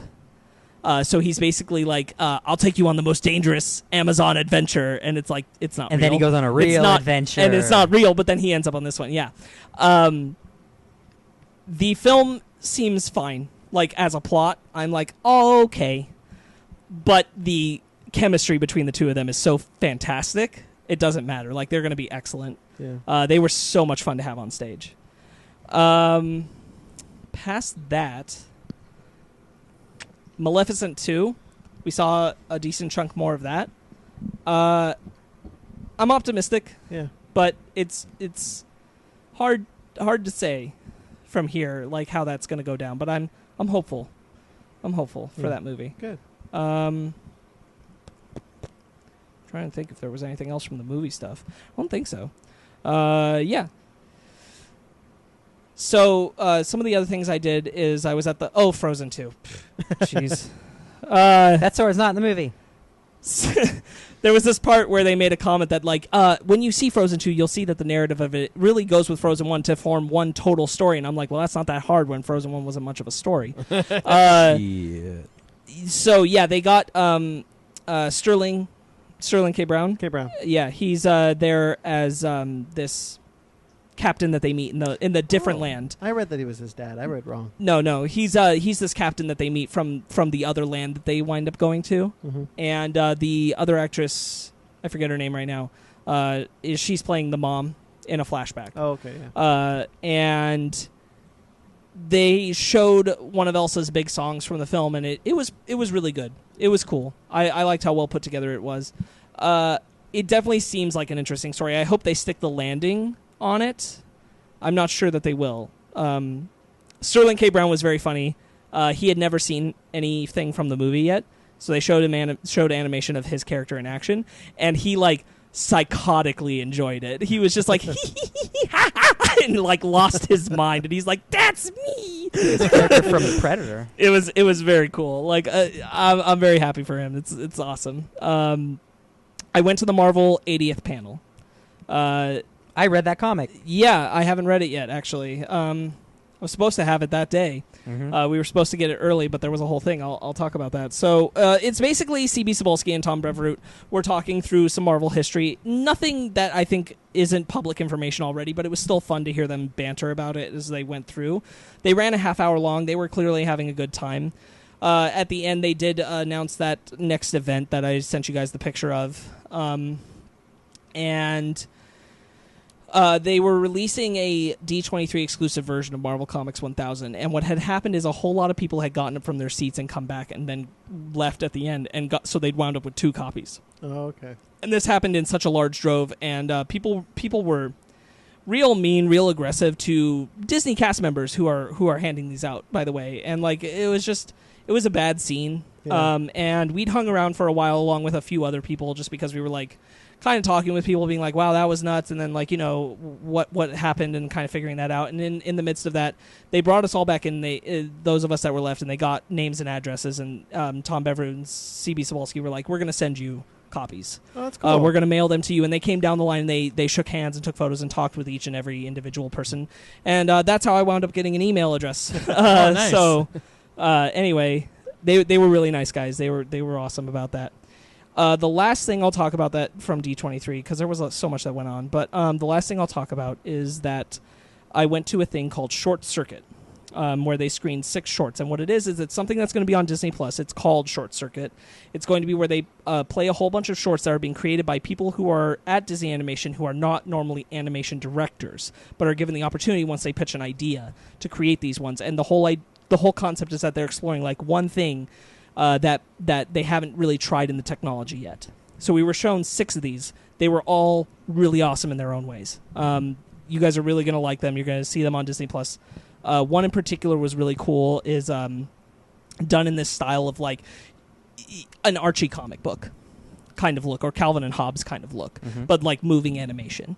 And the way they did it was really cool. And it's this whole concept of a kid who has a crush on a girl at school, and his thought bubble of that starts trying to escape from him and get to the girl and express that emotion, and he's trying to stop it, which was really cool.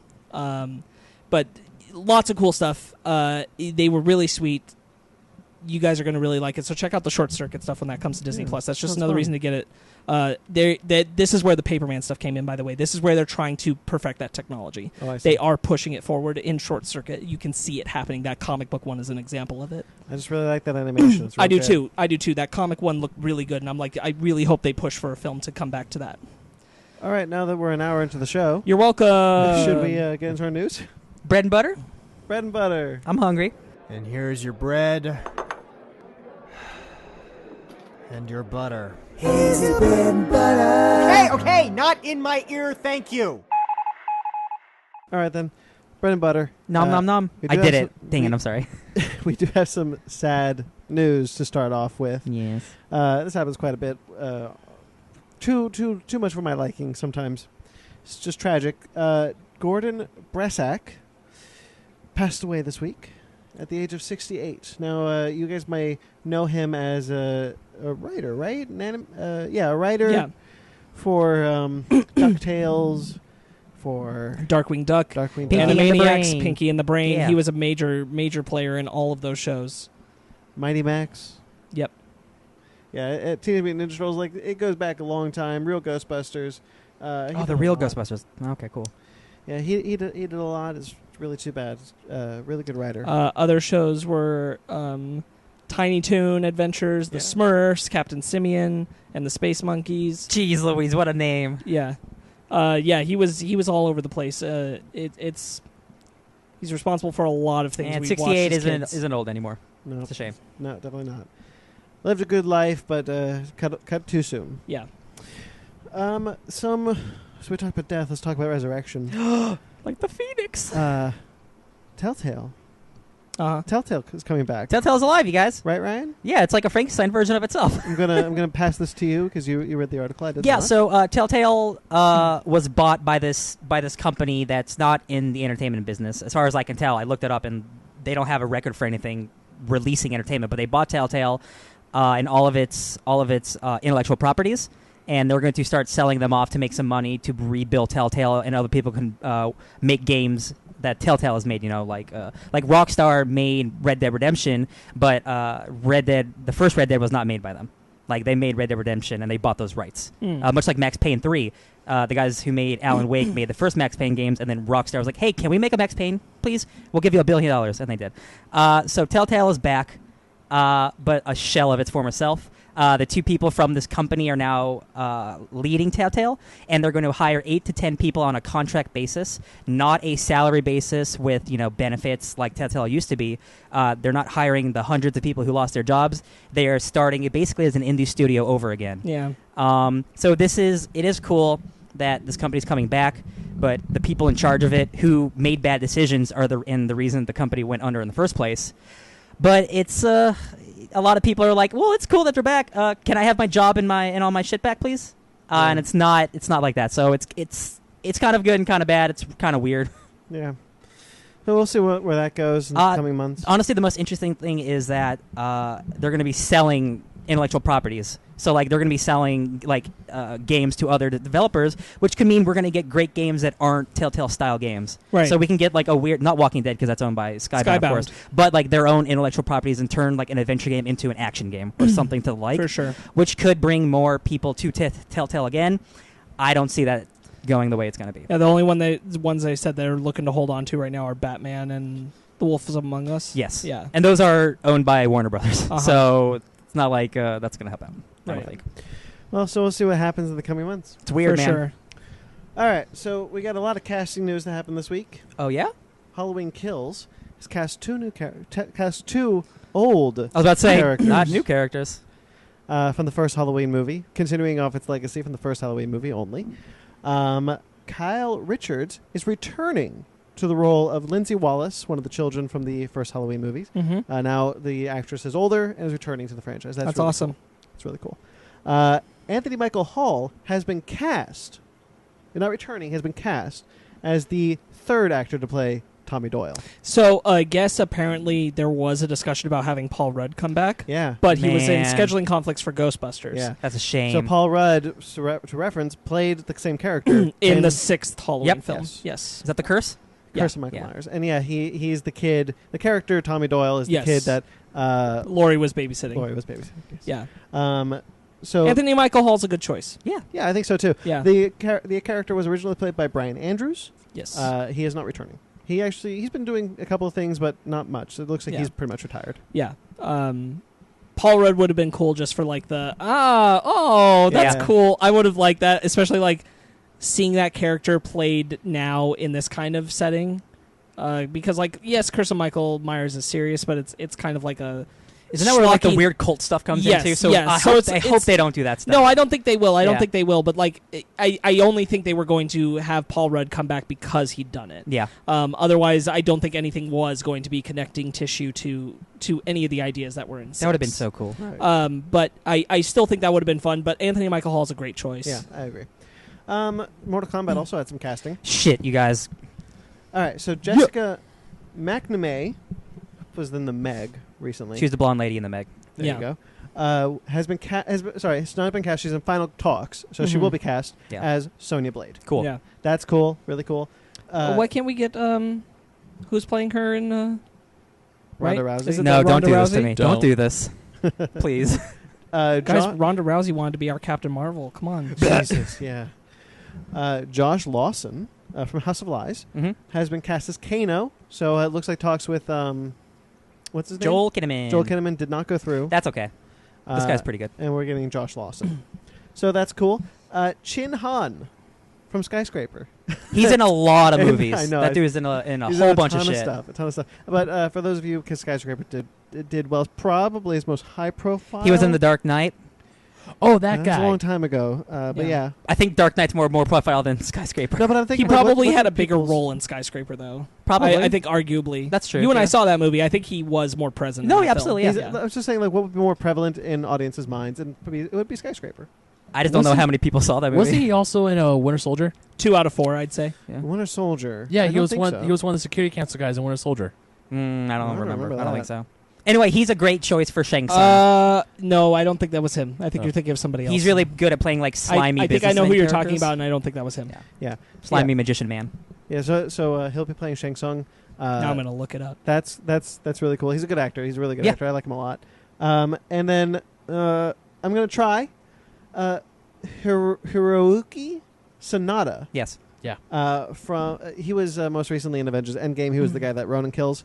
He's also in Sunshine, Rush Hour 3. He was in Speed Racer. He was in a bunch of stuff. He's been acting since the 1960s. He's a very, very famous Japanese actor. Yes, he has been cast as Scorpion. This no joke, guys. I texted you this when this happened. He was my fan choice in my head.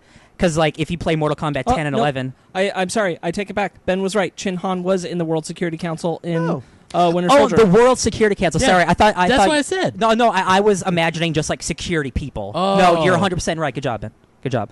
Yeah, he's great. But yeah, the guy playing Scorpion was my fan cast, and I'm like, oh, he's not going to do it. Like, well, of course not. But he's in it, and it's so good. He looks just like the guy from MK11. I'm so happy. That's awesome. This is such a good cast. Like, if this movie's bad, I'm going to be truly bummed out because Mortal Kombat deserves a franchise. They have yet to cast Josh Smith. Who is? I'm hoping that's because they got rid of that character. Let's be honest. God. I'm hoping that they went that they went. Seriously. You know what? Let's change the script, guys. I so pray. Look for Bradley Cooper. There's no Johnny Cage yet. Casper Van Dien. So I just make it Johnny Cage. Just do it. Casper Anyway. Van Dien. Yeah, old man Johnny. All right. That's trailers now. I suddenly don't feel so bad for ranting about D23 for a bit. All right, so I'm gonna change the order that I have here real quick. Lucy in the Sky released a new With trailer diamonds? this week. Oh, we are talking about that. Yeah, why not? Yeah, Lucy, this is Lucy in the Sky, which is the new Natalie Portman, John Hamm film, directed by Noah Hawley. Thank you. Holly. Holly. Yeah, looks pretty good. It does. You said you hadn't seen a trailer up to this point, huh? I've seen the first trailer. Oh, okay. The trailer that we saw today, I had not seen. Yeah, I hadn't either. Same. I hadn't seen any trailer until the one I saw today. It looks pretty good. If you see that, so this trailer looked really good. The first trailer shows some more of the trippiness that more of the that Legion Noah Hawley stuff. is known to do. Yeah. Because that's definitely in there. But this was far more like straightforward. Yeah, Than there's a more bit there, but it's more pedestrian, I think, for wider audiences than the first trailer was. The first trailer was like, "Hey, you guys, you like Legion?" I am so excited for this movie because the premise, first of all, it's based on a true story, which is nuts in itself. But it's about astronauts having affairs while also going through like psychological, emotional stuff while trying to be astronauts, and that is such a crazy, trippy concept where she only feels happy in space. Like that is such a core crazy idea, and like I love also it. just really love when Natalie Portman really acts. Yeah. And I feel like that. I feel it in this one. I feel like she's really bringing it. I really like her accent in this movie. I do too. Yeah, I was like, that can't be. I see Natalie Portman. I mean, even with the shorter haircut, I was like, that's her. But the words coming out of her mouth, it's like, you don't sound like Natalie Portman. So I know you're Natalie Portman. This is weird. And it sounds good. Yeah, it sounds great. I'm very excited about it. I am too. Speaking of sounding great, Primal. Check out your space movies. A couple weeks separated. Oh, yeah. Go see Ad Astra, then go see Lucy in the Sky. Please go guys. see both. Support independent movies. Guys, Support independent space movies. Get us to the moon. I wholeheartedly agree with Clancy Brown. Ad Astra might be the final desperate attempt to make original sci-fi. Yeah, right. And that movie's expensive, you guys, so please see it. Yeah. We could not see an original sci-fi film for a long time if nobody sees this one. Yeah. Oh boy. All right, so And I'm not gonna lie, the marketing's struggling. yeah, it really is. It doesn't help that it is a Fox film, which means they are going through that whole thing. It doesn't for sure. Yeah. But bad marketing is a kill. Absolutely. Oh, real quick, since we're talking about that kind of marketing, side note thing about D23, they had a sizzle reel where they, before the panel for the studios, where they showed a lot of their upcoming films. In that sizzle reel was Artemis Fowl. They didn't talk about it at all. Weird. It was in the sizzle reel because it is coming out in those years. Didn't touch on it once, not even a little. They're already like, that film is dead. Yeah. That film is dead pre-release. They do not care. It was in the sizzle reel for the next 2 years, but they did not talk about it at all. Now, that being said, there was one other film that they apparently are excited about, but they didn't want to show anything about, called, I think it's called The Secret Life of Ivan, or something like that.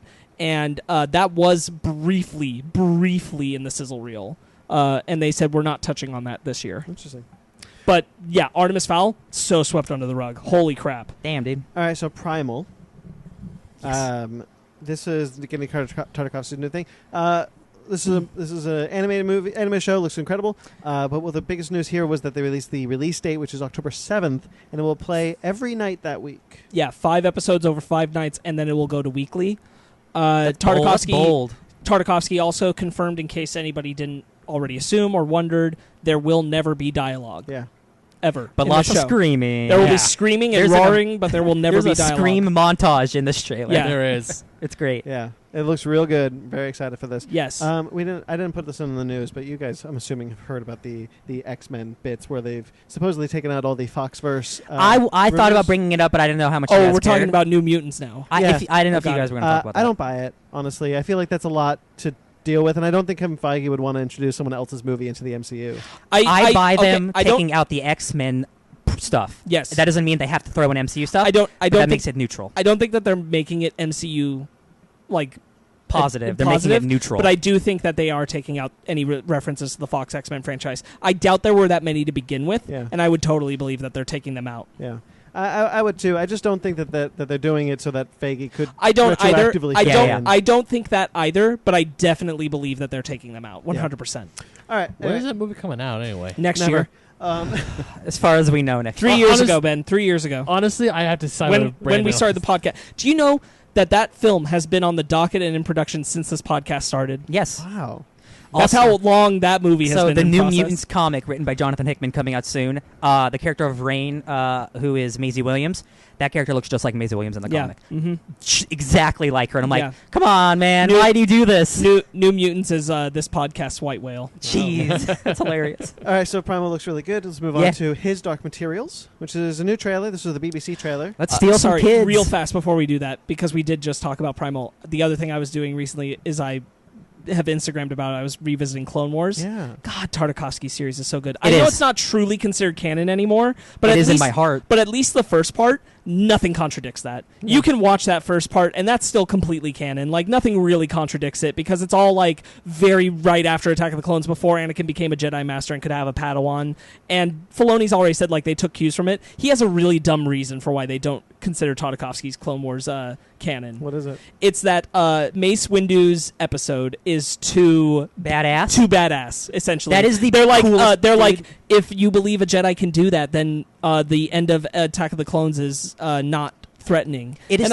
And I'm like, it is a good point, but come on, dude. Right? Yeah. Unless you don't take the episode literally, because there is a kid watching what happens. The kid could be 100%, telling the story. 100%. But that was the one like constant Force thing Unleashed. where he says like that's why we can't consider that canon. I'm like, that's a dumb reason. That show is canon to me. There's nothing that honestly, even in the second part, there's not really anything that contradicts. The only thing that really contradicts it is the Grievous coughing stuff. Sure. Was Grievous introduced? Was Revenge of the Sith out before? No, Tartakovsky's series was the introduction. That's why I was so disappointed in 3 because freaking Grievous is dope in that 100%, show. 100%. Yeah. But I at least you're not the only one who thought that. Yeah. But I at least appreciated back then when they gave some excuse of that Mace Windu had crushed his chest at the end right before Revenge of the Sith. That's awesome. But then the new Clone Wars CGI series came out and he coughs throughout that whole show, and that takes place before. So it's like, I don't know, man. Yeah. I am nervous that with them now coming back to finish Clone Wars that they're going to retcon that second part. That's why I'm nervous about that no longer being canon. I hope they don't, but they probably will. Right. Tartakovsky series was also the first introduction of Asajj Ventress. I love her so much. Neither her or Grievous are given proper introduction to the CGI show. So as far as I'm concerned, Tartakovsky's original first part of that series is 100% canon. What show on Disney Plus or like Resistance or where Asajj Ventress can show up? Which is the show that she would show up on? She can't. She's dead by the time that era rolls around. That's what I mean. Like, where could she show up? Like, in like what era? Like could she? She's still on Clone Wars. Okay, she's not dead yet. They haven't killed her yet. But the could she show up in series, something Han Solo related? Does she not? No. Oh. Anakin beats her on the planet, but she survives. Yeah, that's what I mean. Like, she could show up again live action, right? Yeah, there's room to do it. If she's not dead, then yeah. I just want her because I think she has not been killed yet. She has my favorite lightsaber combo, the weird double. Yeah. Mm-hmm. Yeah. Love her. All right. Anyway, coming for you, Downright. I wrote fan fiction on StarWars.net about her raising an apprentice that I created. I think that's a big deal that like people don't give Tartakovsky enough credit for. Like, I know like it wasn't just him that did that, but like his show was the introduction of a female Sith. Yeah. That should be a big deal.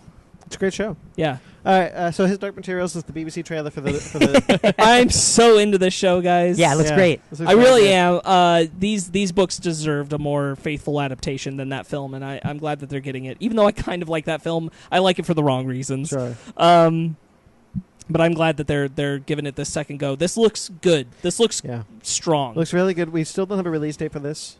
Do we think it's this year?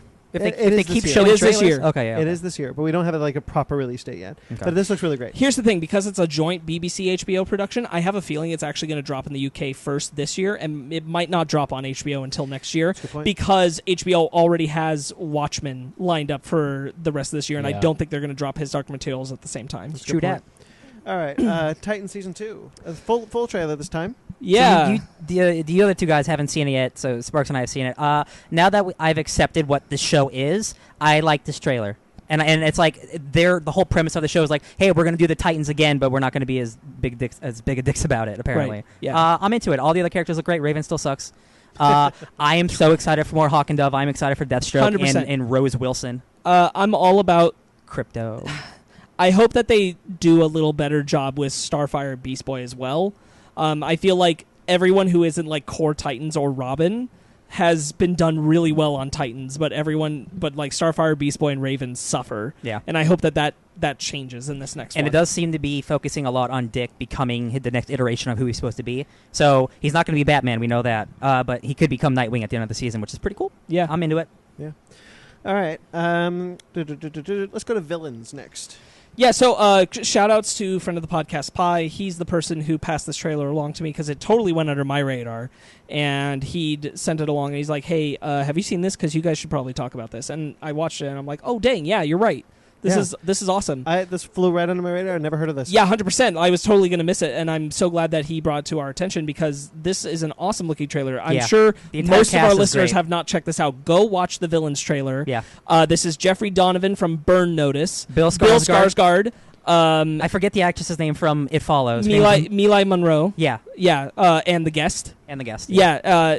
Awesome. Super stoked. Kira Sedgwick. What a great concept. This is kind of the it's two criminal families. Yes. This is kind of the idea of like what if you broke into the house of like serial killers? Yeah. Like that's kind of the concept, and it's awesome.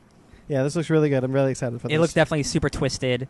And like Jeffrey Donovan, like I didn't watch Burn Notice, so I'm not familiar with his work. I know people like Burn Notice. You haven't watched the Fargo series yet? I have, but I watched the first season. He's in season 2. Well, that's why. So you got to watch season 2 because he plays against Patrick Wilson. All right. Too many shows, man. Hey guys, Fargo's really great, just saying. Yeah. Hey, Burn Notice is really great. Burn Notice is really great. Maybe ran a little too long, but really great. Yeah, I would agree with that. It's cool that Jeffrey Donovan, like, he seems super charming in this, so it's cool that he's getting work. Jeffrey Donovan is a super talented actor who has not gotten his due yet. He keeps like showing up in like cool places, but it never seems to kick off a major career. Cast him as a DC superhero right now. Go. Oh, I heard Jensen Ackles as Moon Knight today. I was like, I'm into that. I don't know if I can unsee him as Dean at this point. That's true. I mean, like, I wanted to. There was a long period where I was like, Jensen, you got to get away from Supernatural because you're too good for this. Watch Haunting of Hill House? Not yet. Okay, did you watch Haunting of Hill House, Ben? Okay. The older brother who does drugs, who's like the really tall guy, yeah. Everyone wants him for Marc Spector because that dude's super handsome, super talented, and big. Yeah, I'd like that. That'd be great. Sorry. That's okay. Brandon just tugged on my headphone cord a little. That's what she said. Wow. I'm trying to think of who they haven't cast in DC. Anyway, Hawkman. There's room for. You know what? Yeah, that's not bad. Oh, I was joking, but yeah, that's actually not a bad idea. That isn't bad. Yeah. Hal Jordan. I don't know if it's the best call. Hal Jordan, an old Hal Jordan wouldn't be terrible for him. No, not at all. Honestly, I'm trying to think of like snarky, like assholey. But he can do a lot of things. That's what's so great about him. Martian Manhunter. No, you should go black. Even then, like I just don't think that's quite the fit. I want to say. The Question. I was thinking about it, honestly. Actually, that'd be great. I was honestly thinking about it. There you go. One, The Question. I think he would be great as The Question. You hear that, Warner Brothers? There you go, guys. Give us a call. The Question. All right, let's do Star Wars Episode 9, The Rise of Skywalker, D23 special look. So we were in there, and they were talking about, all the stuff, and they brought out Billy D. Williams amongst the rest of the cast. People love Billy D. He was really happy to be there. It was awesome. When it got to the end of this trailer, you could hear the breath from everybody leave the theater. Like, it was just... what a ending shot that was. It really threw people. I really like that lightsaber. I'm not going to lie. That is a cool lightsaber. Yeah, Listen, it's one of the coolest things that I think could have been shown for this movie, and it's also one of the things that makes me so nervous for this movie. Yeah. I'm not going to lie, because it's either we're committing 100% to a change for this character that I'm on board with, or it's a gimmick, and I don't want the gimmick. That's the thing. I don't want I'm like, this is cool, and I don't want a gimmick. Listen, we could talk about speculation. I could literally talk about this for an hour. Sure. They would not show us that if that was truly was happening. I don't think they would show us Rey going dark in the trailer if that was actually happening. Well, to me, when I saw that, it was very clearly one of the visions that Luke had when he She's wearing Snoke's ring in it. When he's wearing, he's Luke is Vader, or Yoda in Clone Wars did the same trial. Yeah. So same thing. Listen, we can go down the rabbit hole of like, oh, she's a clone of Palpatine. That there's going to be multiple clones of this. Nope. Sure. There's so many things you can do that I don't want to get into because I really could talk about it for 30 minutes. I don't think we should. Uh-huh. We got December for that. Exactly. And we'll have seen it by then probably. No, we won't. Oh no.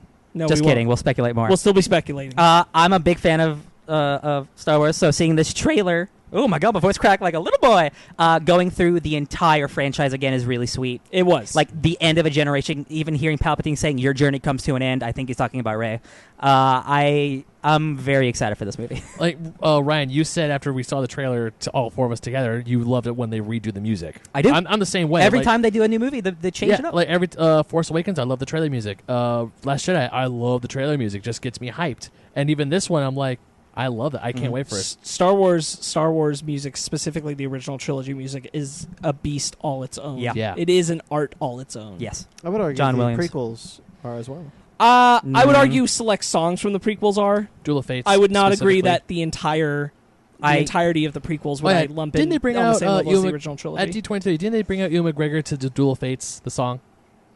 Yes. Yeah, that did happen. That was great. Yeah, I like the Which I hope means Darth Maul's in that show, but who knows? Who knows? Give me my Sam Jackson with no arms. I like the prequel music as well. I kind of feel like Don't misunderstand me. Like, there's great music in the prequels. I think there's just far less like thematically beautiful pieces that strike a chord that exist outside of the films on their own in the way that the original trilogy has. Sure. One of the things that I want to touch on with this trailer, only because I have OCD, I really wanted this to be 1 through 8 and not 4, 5, 6, 1, 2, 3, 7, 8, 9. But that's how they came out. Yeah, I get that. I respect that. Only because I not mean to attack a trailer. I'm just saying I only because my OCD was like, but it's 1, 2, 3.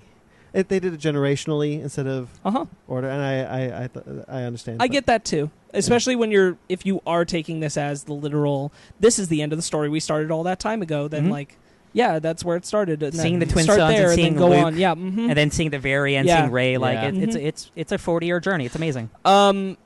C-3PO's eyes are red at one point in this, and I'm like, what? So many people are speculating. There's a evil assassin C-3PO droid in the comics. He looks exactly the same. You mean, what was that? 000? No, that's the Astro. It is 000. Oh, it is 000?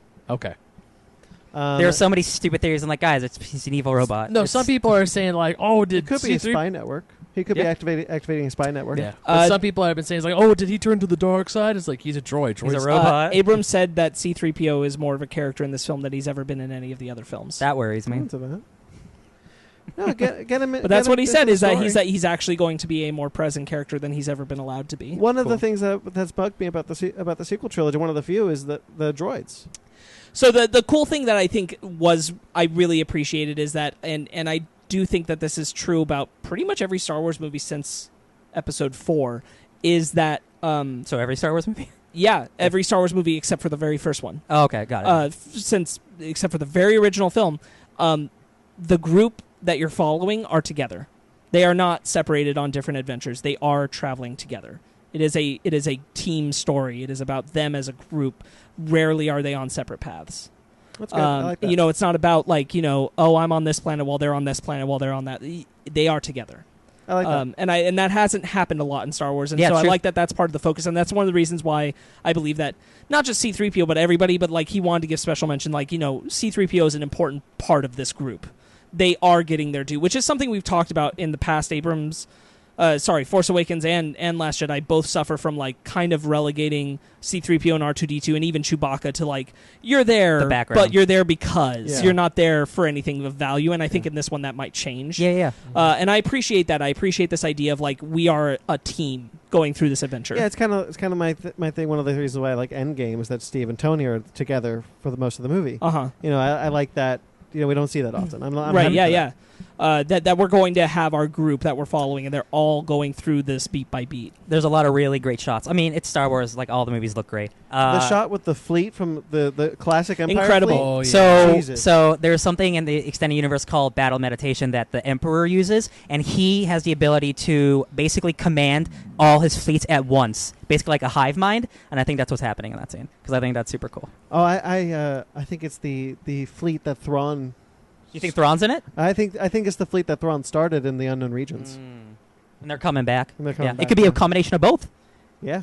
Who knows, guys? It's going to be nuts. Yeah. I can't stop speculating. We can't do this. I have to say, what I saw, I was not disappointed. Yeah. I was considering more than 2/3 of it was old footage. Well, not just that. I'm talking about all the new stuff. 17 seconds of it. I don't care. I liked all the stuff I saw. But that's the thing. One of the things I appreciated was, the first trailer was like, look, it's Star Wars. I'm going to see it. I'm probably going to like it. But it's not going in the direction that Last Jedi started that I want to see continue. But even Abrams this week said, The Last Jedi didn't derail any of my plans. The plan has always been the same.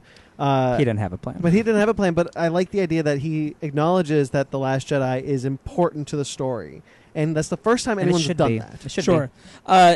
I stand by that what is appealing to me. Like, when you do get to the footage for this movie, the first shot is the group. Yeah.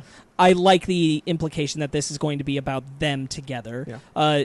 It just, I know I'm kind of reiterating myself, but that I think back on previous Star Wars films, and it's so often are they sent on these separate things. All of them are, and then they regroup except together. for the first one, yeah. All of them in some way do this, and I'm really glad that this is one where it's like, here we go, here's your guys on an adventure, and you're following them, and you're not really going to break away much. Yeah. You know, there's no one to break away to because they're all together. Yeah, I'm happy for that. My final thoughts on this are, at first, I was kind of hoping, especially after Last Jedi, I was really hoping they would go in a new direction. But now that we are at the end of the saga, of the Skywalker saga, I am feeling a little better about the Emperor returning and it kind of being a full circle thing, because that's kind of what Star Wars has always been about. So I'm feeling real good about this movie. Give me my Hayden Christensen Force Ghost. Me, dude. too. I'm okay with that. Yeah, I definitely think we're gonna get a shit ton of original stuff. So much from prequels, from original. I think we're gonna get almost overloaded, but in a good way. We did hear Vader's breathing again. Yeah, so. Yeah, exactly. And I'm exactly. happy to see that Vader's mask makes a return. Yeah. Yeah. I was talking to people, not even like people I know, like strangers, in a line after the trailer footage had been shown and we were in a line for something else.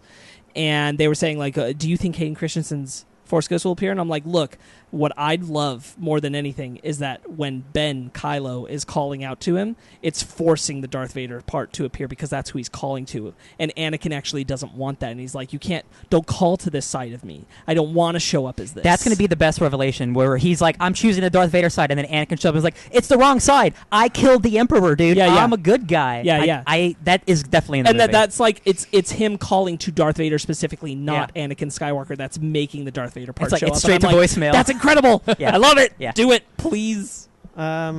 Please. Terminator Dark Fate released a trailer unexpectedly this week. Yeah. Well, it's the anniversary of Judgment Day. It's funny because Ryan and I, when we were at Ready or Not, I was like, this movie's coming out soon, right? Shouldn't there be another trailer by now? Because we were seeing the same old one. Like the next and day. then literally the next day was the new trailer dropped. And I was like, oh, okay. Yeah. I like this trailer a lot, actually. So I like this trailer a lot, but I have no idea what's going on. Yeah, me too. I don't know what the plot of this movie is, so I'm you, having a hard time being invested. From what I understand, I don't know how she gets involved, but that the new girl who is the new Sarah Connor might be giving birth to the new John Connor, and she just has to be there to protect it. After this trailer, I don't think Arnold and Sarah Connor are in it as much as we think. I think they are going to be either like a first part of the movie or last part of the movie crutch. I 100% think Sarah Connor is in all of this movie. Yeah? Yeah. Because, I wouldn't be surprised if she dies. Because that's the... Well, I wouldn't be surprised at that either, but I still think she's in the majority of the film. Yeah, because that I was hope the so. whole reason why James Cameron asked her back, was that she was going to have a role. I hope so. I do think Arnold's only in like the last third. Yeah. Yeah, I don't think Arnold's in much of the movie. I think you're right about that, but I do think Linda Hamilton's I hope I'm wrong. Yeah. No, remember when we first saw this trailer and I said I was kind of done with the Terminator movies? Yeah. This one I kind of want to see. It looks like, besides all the Terminator stuff, it looks like a really fun action movie. And that's why, it's the Deadpool director knows how to do great action. Yeah. And I'm interested. And also, I mean, the mythology, that scene where that Terminator was like splitting into other Terminators, I'm like, That's real cool. That's pretty sweet. I have a theory about John Connor, and I really hope I'm right, because I think it would be so cool. Because Judgment Day didn't happen when it was supposed to, John Connor like died in a car crash. We know Edward Furlong is in this movie, though. I know, but I'm saying like we could see a flashback. I'd be really into the idea that John Connor is dead, but from a mundane thing. Like a Terminator didn't get him, but it was just because Judgment Day didn't happen, he just died. Right. That would be cool. I'd be really into that. Knowing that Edward Furlong's in the movie makes me think that he's just like a burnout and like he didn't need to be the hero anymore, and he'll be in it for like a cameo. I hope you're right, but I don't think that's the direction they're going to go. It's probably not. Yeah. When am I ever right? I mean, I think that's what we wanted with like Carrie Fisher in Star Wars. Like, she's like, she passed in her sleep. She was old. It happens. Yeah. Like, but she's just in the movie, which is cool.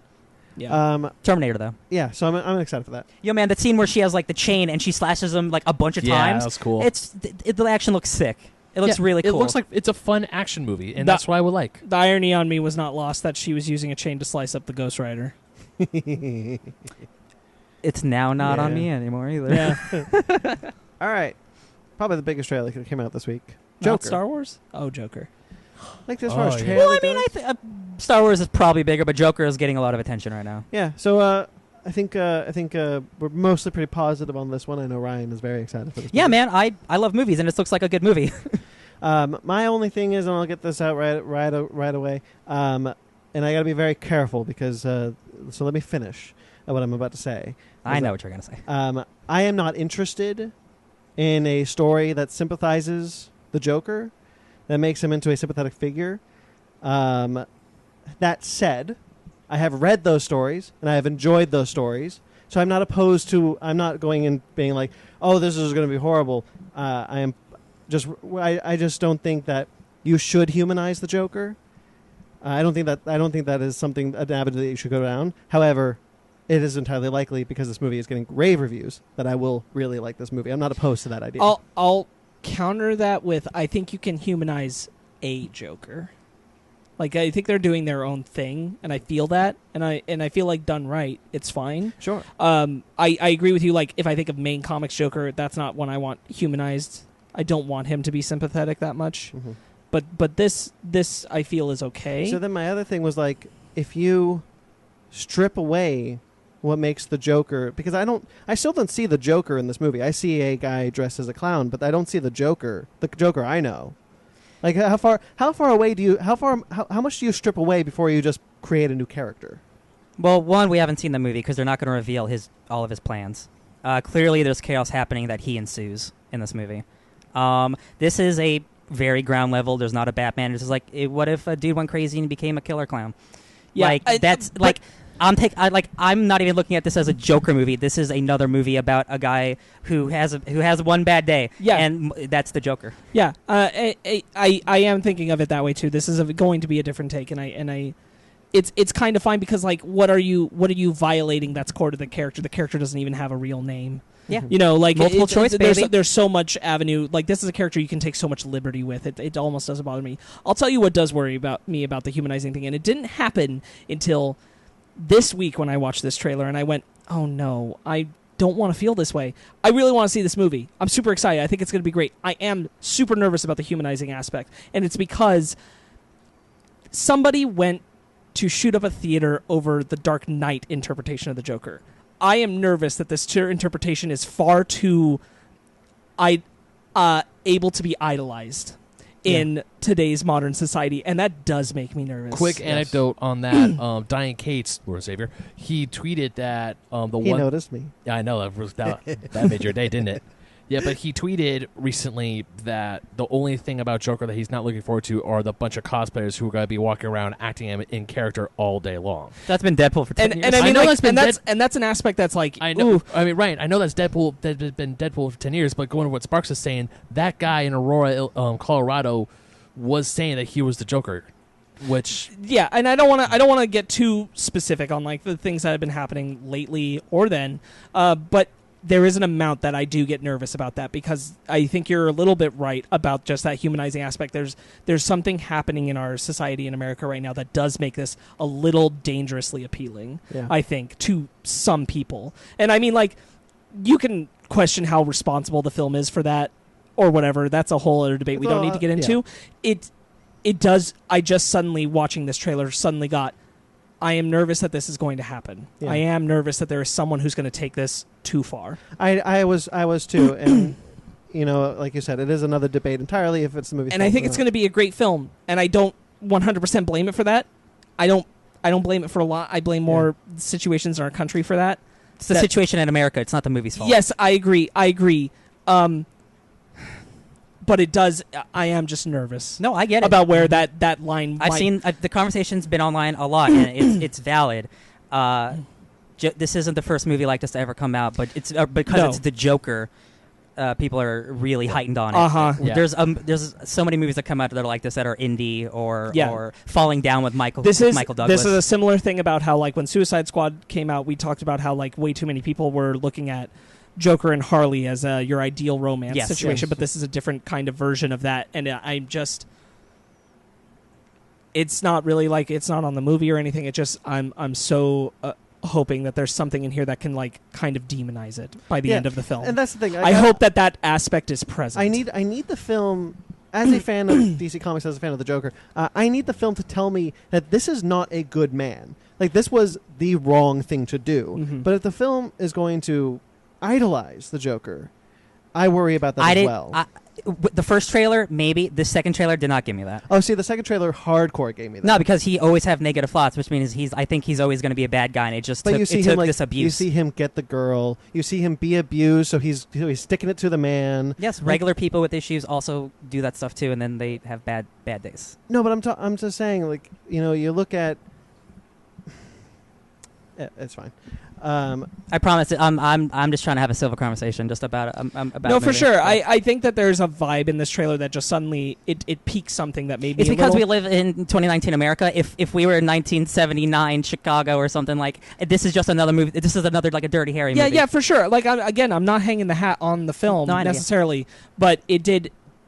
I hope that there's something in the film that can counter to the argument of the character, that can be some kind of thing where if you were someone who would be a person who's inclined to idolize this type of character as you're watching him, something in the movie to pull you away from that as well. I hope that there is some piece of the movie that's like that. We don't know yet. Yeah. I'm hopeful that there is. I hope that whoever that would be watching it and be like, oh yeah, I get it, I vibe with that, and then be like, oh yeah, no, that's wrong, I see it. I hope that I personally don't think the movie would be getting as good reviews if they for sure if they felt that this was, like, bad for society. Yeah, we'll see. I'm excited. When's it come out? October 4th. October 4th. Just in time for Halloween, baby. All right, then let's get into our main topic. Let's get dark. All right, then for our main topic, we have Ben and I, for the first time, I believe, have watched The Dark Crystal.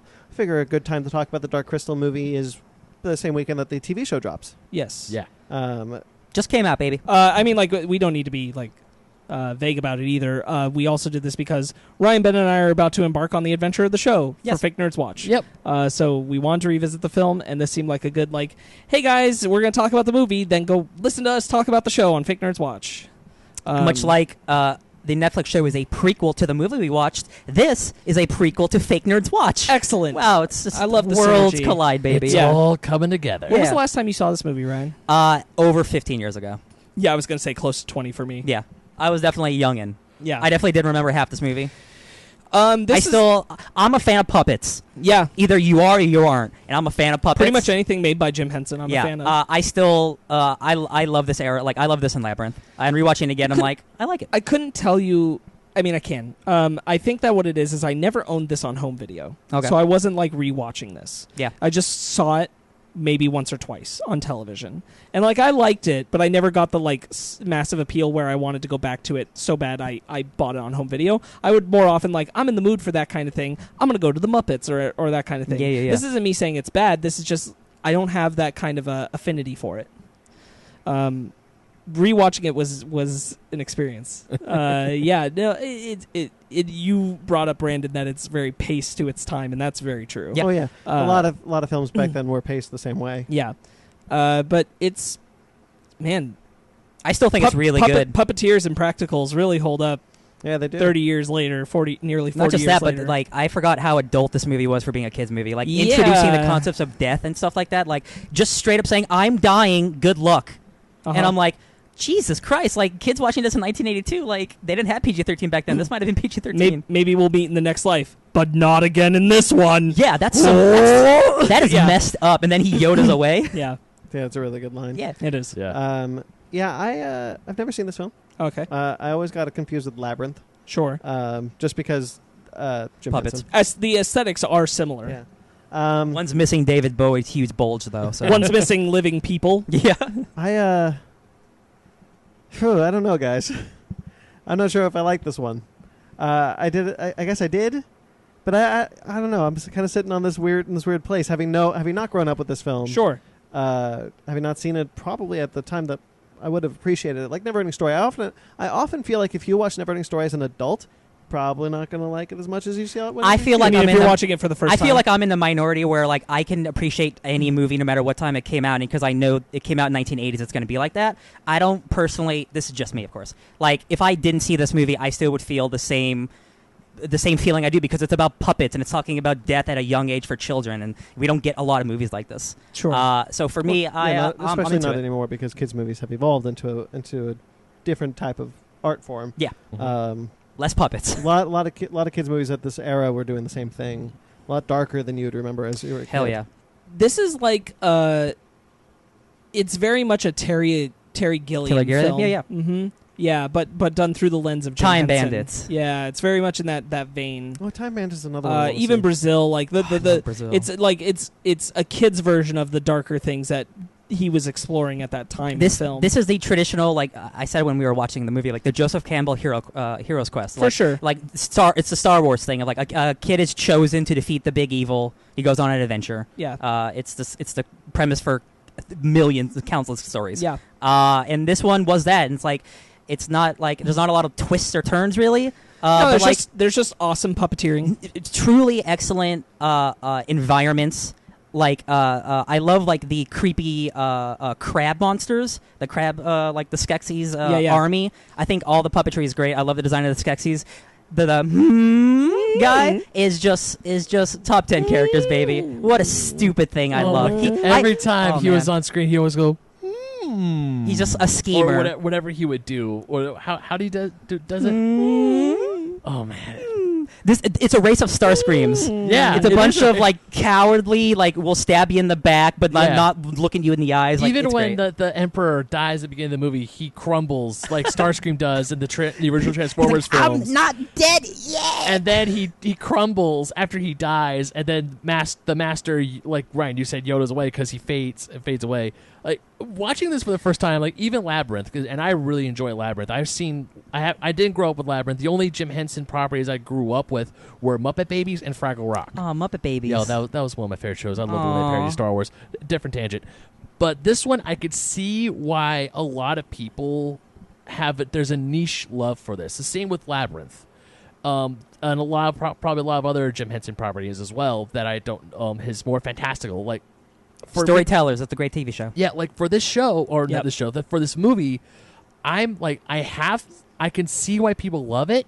I'm like on the fence. It's like, man, this movie's really great. The other side's like, man, this movie's kind of dumb.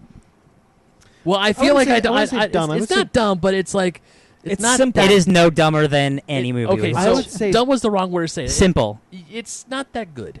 I don't know if there are parts. You can think that. That's totally fine. There are parts of it that I really like. Like I love the puppetry. I love the effects. I love the fantasticness of that's not a word, but he went for a thing. Yeah, I love the aesthetic. I love the like you are in a fantasy world. The castle, the way the castle's designed, I think it's glorious. The Skeksis, you can tell they're evil. The wizards, the mystics, how they're somber and very. You could tell it's like, oh, this is wise. The things that Jim Henson were able to achieve with puppetry. You just look at the landscape of this place is incredible. So what's such a big deal about this movie is this movie is entirely puppets. There are no people. Well, there's people running. No, but I mean, like, there are no even when there are people, the people are controlling puppets. No, like, there's no living characters for you to see in frame. Mm-hmm. They're all puppets, and that is what sets this film so far apart from a lot of the other projects. This is the film that did that,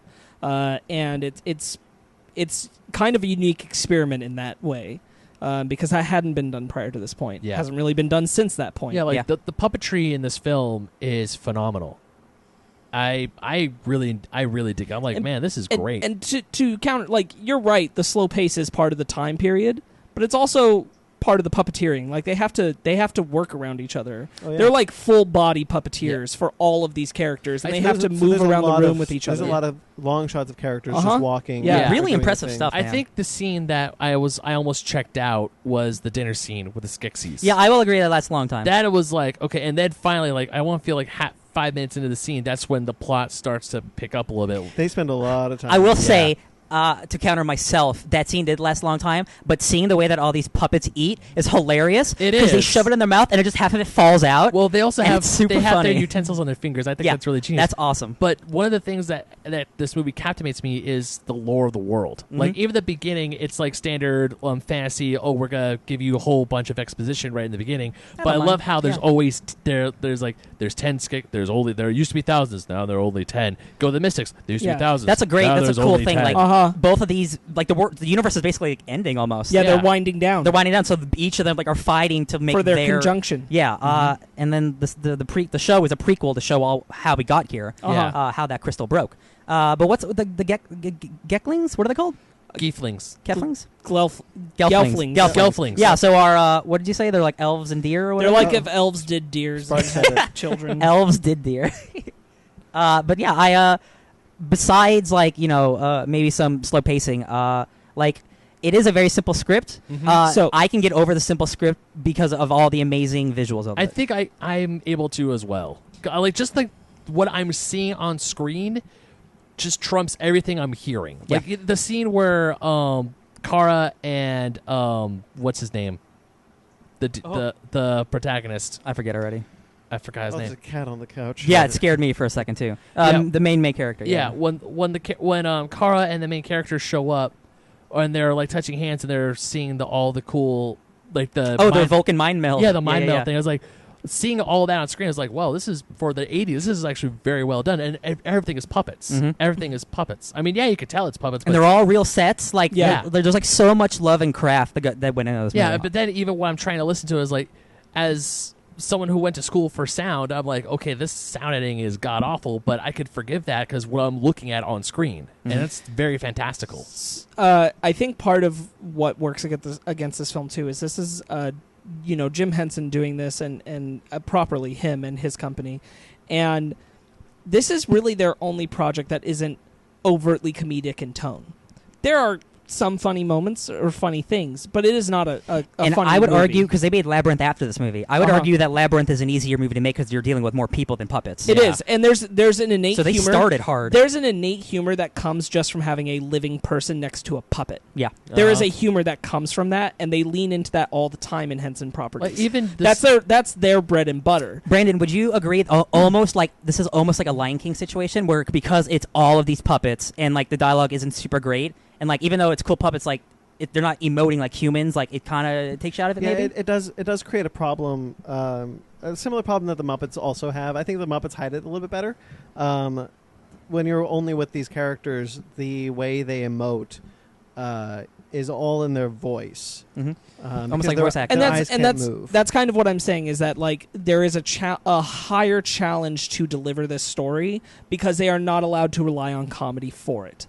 They are not allowed to rely on comedy to break the tension, even like the awkward tension of the fact that reminding you that they can do silly things because they are puppets. They are trying to be very sincere. They are just happen to be made of puppets. And they treat this like a high fantasy, like not comedy, but just it's puppets instead of humans. They treat it like it's a film created live action or animation. It just happens to be puppets being the players, but it is a sincere fantasy story. And again, like when the first thing that happens is like, oh, my master's dying, and he's like, and the line that you said earlier, like, oh, maybe I'll see you again in the afterlife, but not right now. Yeah. I'm like, that's traumatizing, man. I realize people. I never movie. as a kid understood that the master and the emperor died at the same time because they were connected. Yeah, I didn't either, but I finally made the connection when I'm just gonna start calling the protagonist. I forgot his name. When the protagonist stabs the one Skeksis who was banished in the hand, and the Mystics walks away, and he notices his hand is bleeding. That's like, oh, they're all connected. Because I didn't make that connection when I first saw that the Emperor crumble and then the Master fade away. I didn't either. I thought that was just symbolism. And of course the Jen, by the way, is the name of the Jen. Thank you. There you go. Thank you. And then and of course the nail was driven in the coffin when the Skeksis fell into the fire, and that one Mystic was burst into flame, and they're like, well, there goes Bob. That's cool stuff. I mean, it is cool stuff, but it's like, oh, it's if you didn't get it before, now it's like also, they're connected. For being a kids movie, it doesn't just shove it in your face. You have to figure it out yourself. You're actually absolutely I right. love that. Don't spoon feed me. I like it too. Again, that is the era. Like kids movies of that era did not do that. Yeah, that's a more recent thing. Yeah, like another scene that I actually thought was gonna go one way and went a different way. I actually like how it went that way. Was the beginning after the Emperor dies, and they're trying to pick who the next they're trying to pick who the next emperor is, and then they say trial by stone. Yeah. I'm like, what is this? We gotta break a stone. No, I see two swords rise up. I'm like, oh shit, they gotta have a sword fight? This is great. Why are they calling trial by stone? That's dumb. They cross swords. I'm thinking, no, it's gonna be this cool puppet sword fight. No, they're just gonna try and whack a sword into a stone. Just test of strength. And I'm like, oh, that's stronger. That's actually pretty cool. That's neat. That's a neat way of taking something. It's almost like sword in the stone kind of thing. Yeah. Puppet sword fights aren't that cool. Obviously, they're not gonna. Yeah, no. I think Muppet Treasure Island is probably the best version of that, and the version of that is to have Kermit the Frog swinging a sword around like crazy and being like, "What's the matter? Are you scared of me?" And Tim Curry to knock it out of his hand. He's like, slippery fingers. I'm a frog. Best pirate. Frog hands. I need to see that movie. Muppet Treasure Island is fantastic. I'm so sad you haven't seen it yet. You know I haven't seen it. Man, that's I know, a it makes me class. sad. I know what Every we're single doing time. tonight. Oh no! Do you know how much other shit we need to do Fake tonight? nerd commentary. Yeah. I'd I'd rather watch Muppet Treasure Island without a commentary. I want to be engrossed in that thing. Yeah, you Yeah, do. that's a good movie. That's a good movie. The movie we're gonna commentary next. That's the movie I don't care if we talk over. Whenever that happens. Let's go. All right, yeah, it's good. It's a good movie. Yeah. Are there positives, Brandon? Because I know you haven't really said much. Oh, I mean, I'm still digesting the film. Okay. Honestly, I haven't disagreed with anything you guys have said. So the whole thing's called the conjunction. Does anyone want to hear the definition that really makes that land? Sure. Conjunction. Okay. Junction. What's my function? The action or an instance of two or more events or things occurring at the same point in time or space. Yeah, that makes okay. that's Yeah, three Yeah. suns are aligning. Yeah. The two separate beings are coming together. Oh yeah. Piccolo and Kami, Yeah. if you will. Yo, that Nail. the scene where they fused, that was actually a pretty cool scene. And they all turn into Uatu. Yeah, or I The think ring wraiths. yeah. Oh yeah. Uatu the ring waist. Yeah, that one was weird. Yeah, I mean, honestly, like anything I would say is just would echo what you guys are saying. The puppetry is fantastic, and one of the things that I noticed in the beginning is that the puppets The designs are incredible too. to give them life, to give puppets life, is so difficult. And yeah, while a lot of them don't emote very well, in that first scene when they're just standing there, like they're kind of some of them are shaking, some of them are moving their lips, like they have little twitches. Yeah. And it gives it a sense of life that you of just like not just standing there. I agree. There's one shot that's on a Skeksis, and like the bottom left eyelid is just moving slightly just up and down, twitches. just twitching a little. Yeah. So I actually think that the Gelflings, they are the hardest to like see much expression in. Yeah. They're and I think this is also part of the flaw. They're too human looking. Yeah. They went for too close to human being in the emotion scale. It's easier to see these more elaborate and bizarre creations be emotive because you don't know what that's supposed to look like. Right. Ogura. The planetarium lady. Yeah. Frank She emotes incredibly. Yeah, she's got full eyebrow yeah. range. Her snout moves in and she's out. got real hands. Yeah. Incredible emotions. Like that works so well, and it's like it's humanoid but it's not really human. The Gelflings are like in this weird nebulous space. They're not given that full ability. Their eyebrows don't move. Yeah, and the they way have that the least amount of range. Yes, yeah, which is yeah, interesting. and I think that's character. that's what I think makes it so hard to see them as Which- very emotive. But the others, I think, are very.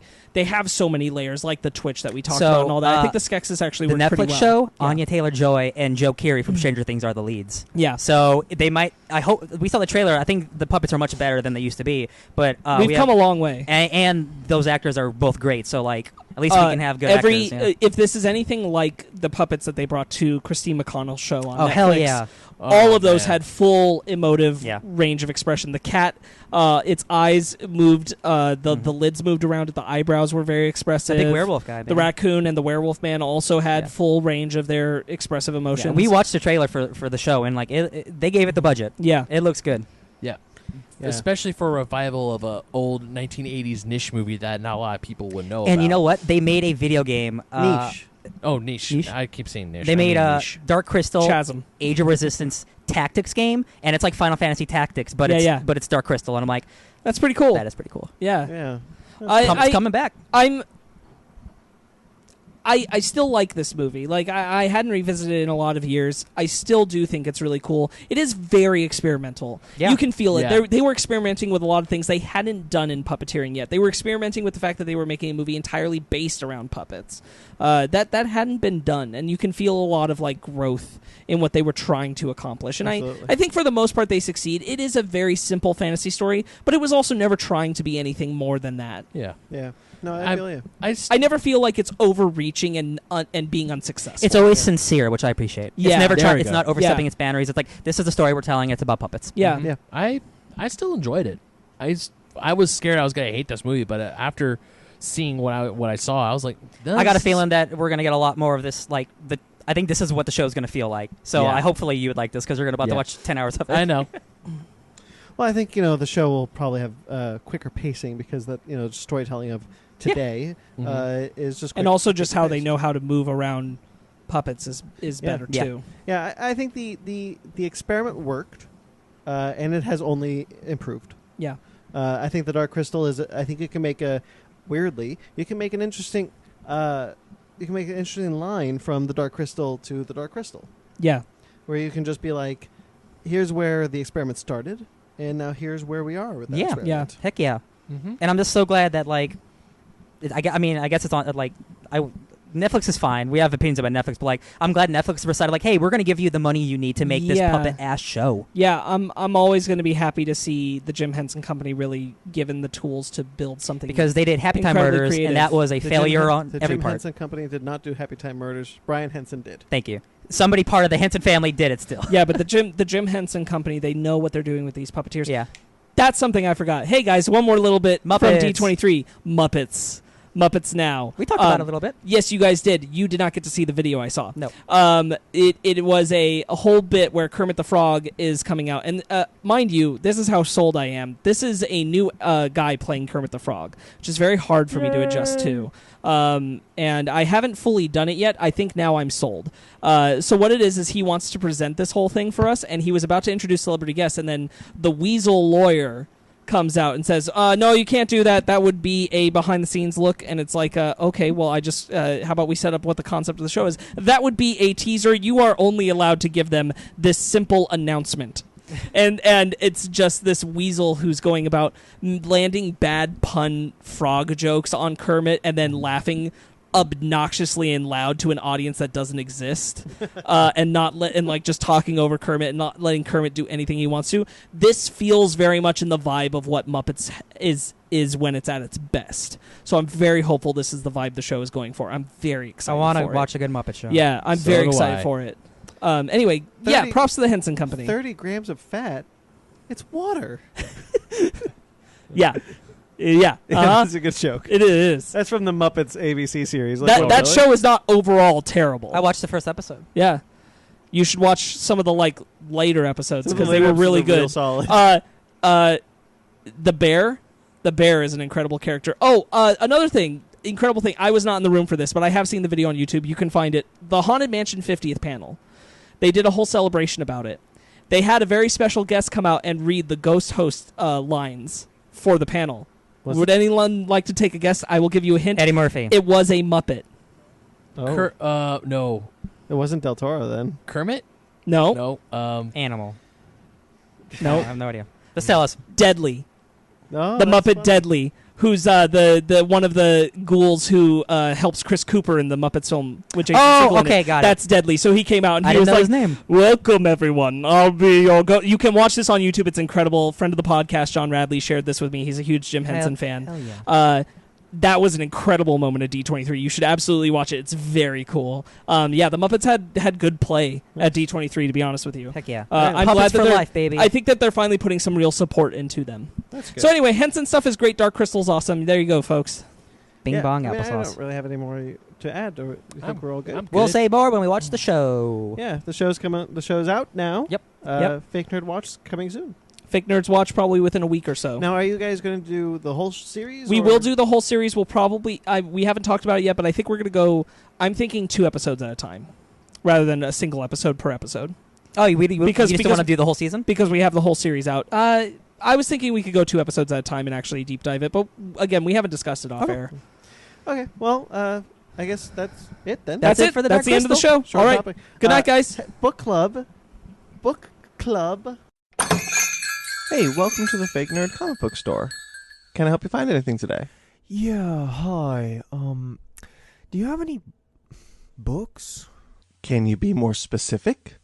Anything readable? All right, then time now for our book club. It's my turn. I chose a book called Half Past Danger. Oh, what's up, Danger? Written and drawn by Stephen Mooney. Let me get the other credits here real quick. I should have had this. Colors by Jordi Belair. Hell yeah, Jordi. So yeah, it's cool stuff. He's going to be doing the newest Black Widow series. He's the artist on it. Oh hell yeah, I'm that's going to pick awesome. it up now. Yeah, he's really excited about that. So let's just get into it. What did you guys think about this one? I didn't know dinosaurs were in this book. Oh, you didn't? Nope. I didn't know anything about it, and I didn't really look that closely at the cover, so I was just like, oh, cool. It looks like an old period piece, like hey, Indiana Jones detective kind of adventure. So you also and I'm didn't know hell yeah, let's Captain step America into was it. in this book either. Nope. And so I just jump into it, and the first dinosaur showed up, and I'm like, oh, what the hell? Yo, so I did see the cover, and it says dinosaurs, dames, and danger. I'm like, well, shit, I'm into this. Yeah. I was sold on art and title alone, so I did not look that closely. So Yeah. the dinosaurs were a total surprise. So I remember. Actually, Ryan, you go first. Your initial thoughts about this book. Oh, I thought it was fun. It was good. Oh. It's a good time. I first heard about this book and working at the comic book store. It was coming out in single issues, Half Past Danger. I was like, oh, that sounds rad. Then I heard there were dinosaurs in it. Then I heard there were Nazis in it. And then I heard it was a pulp adventure story with dinosaurs, Nazis, called Half Past Danger. The sequel is called Dead to Rights. And I was just like, okay, I'm picking this up. Yeah. I kind of wish I liked it a lot more because it's right up my alley. Me too. Same. Yeah. Yeah.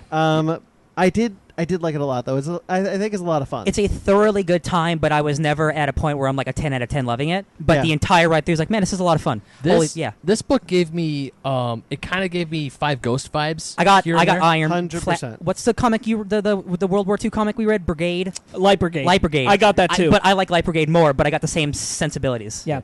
I think for me what it was is that I felt like this just didn't. It went right up to the line of pulpy. But it didn't go. It didn't cross it. It didn't go as pulpy as I wanted it to be. I'm like, you freaking dinosaurs, go! The Captain Go Captain crazy! America stuff. That was hoop. That was a nice little. Yeah. Oh, we got a super soldier. That's pretty cool. So Ben, But they treat it too plainly. He doesn't appear Even though it's superhuman there, like too much. even though it's there, they treat it too plainly. They don't go for the over the topness of it. So Ben, you brought up Five Ghosts. Yeah. Five Ghosts is a series I desperately love. Mm-hmm. I love that series too. It is. I got some Five Ghost vibes here, but the difference is Five Ghosts goes into that pulpy area. It goes further there. Sure. Whereas this one goes up to the line, like you said, and I wish it had gone further. But there's still the femme fatales. There's for sure. There's a lot of what I love about it here. Yeah. It definitely just felt like a story where I'm like, go like one step past I bet the this. sequel does go farther. That'd be great. I liked it. I echo very much what Brandon's saying, where like this is so much things I like. I love old radio dramas. Brandon knows this. Knows I'm obsessed with old radio dramas. This felt like it could have been one of those old radio dramas, but the thing is, like when they do crazy things like this in the radio dramas, they go nuts. They go full like over the top, like Sky pulpy. Captain: The World Tomorrow. Yes, that's super crazy. Yes, like this didn't go that far. DC: The New Frontier starts in very much the same place that I wanted that to go. 100%. Sky Captain is such a good call. Yeah. I wanted this to be at Sky Captain level, and it's like one step below it, and I'm like, no, go to Sky Captain level. Yeah. This is exactly at Sky Captain level. There's dinosaurs in that movie too. I need to watch that movie again. There's dinosaurs in Sky Captain. Yes, there are. I know. I forgot until this moment. I like that movie. I remember. It's a great movie. So I know I really want to have my dad take me to see that movie, but he never did. I never saw it. Anyways, back to Half Past Danger. I didn't. I'll be honest. I didn't expect the. I guess I saw it coming, but I didn't expect it. I guess that makes sense. The Spanish Inquisition. The double. No one ever does. Double agent. The double agent.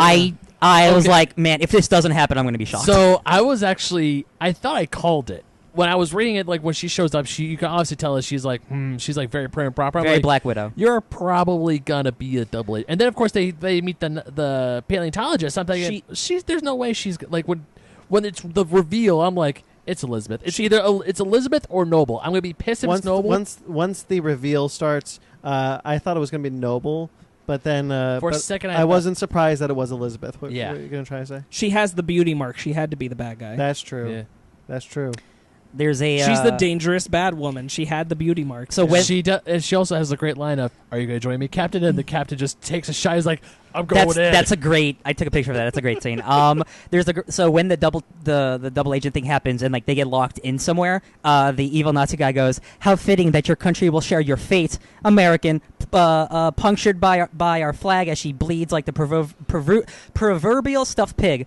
Heil Hitler, and he slams the door. Oh yeah, when Noble gets stabbed by a frickin' Nazi flag. Yeah, that is some stuff. There's also a lot of Lost World Jurassic Park the movie vibes, specifically the movie to this book that I was like, yeah, All right. I mean, like up to the villain getting killed by a T-Rex in a cargo ship in the downward hangar, and I'm like, dang, guys, did you like Lost World Jurassic Park? I think you liked that movie. So that is some great imagery, especially when hell yeah. No, especially when like the quote unquote camera pans out and all you see are the eyes and the teeth. Yes, I saw that. I'm like, absolutely. Oh, I went out because I was reading this normally late last night. I'm looking at that. I was like, man, I really hope this doesn't haunt my nightmares tonight. I'd be really upset. I thought it was pretty sad also that he looks at the Brachiosaur and he's like, I'm sorry, I don't have another choice. Yeah. Like, I kind of felt for that. Like, the Brachiosaur's just looking at him. And also, like, Greta. Damn long necks always making us feel things when they're about to die. So, unsung MVP of this whole book is Ishikawa.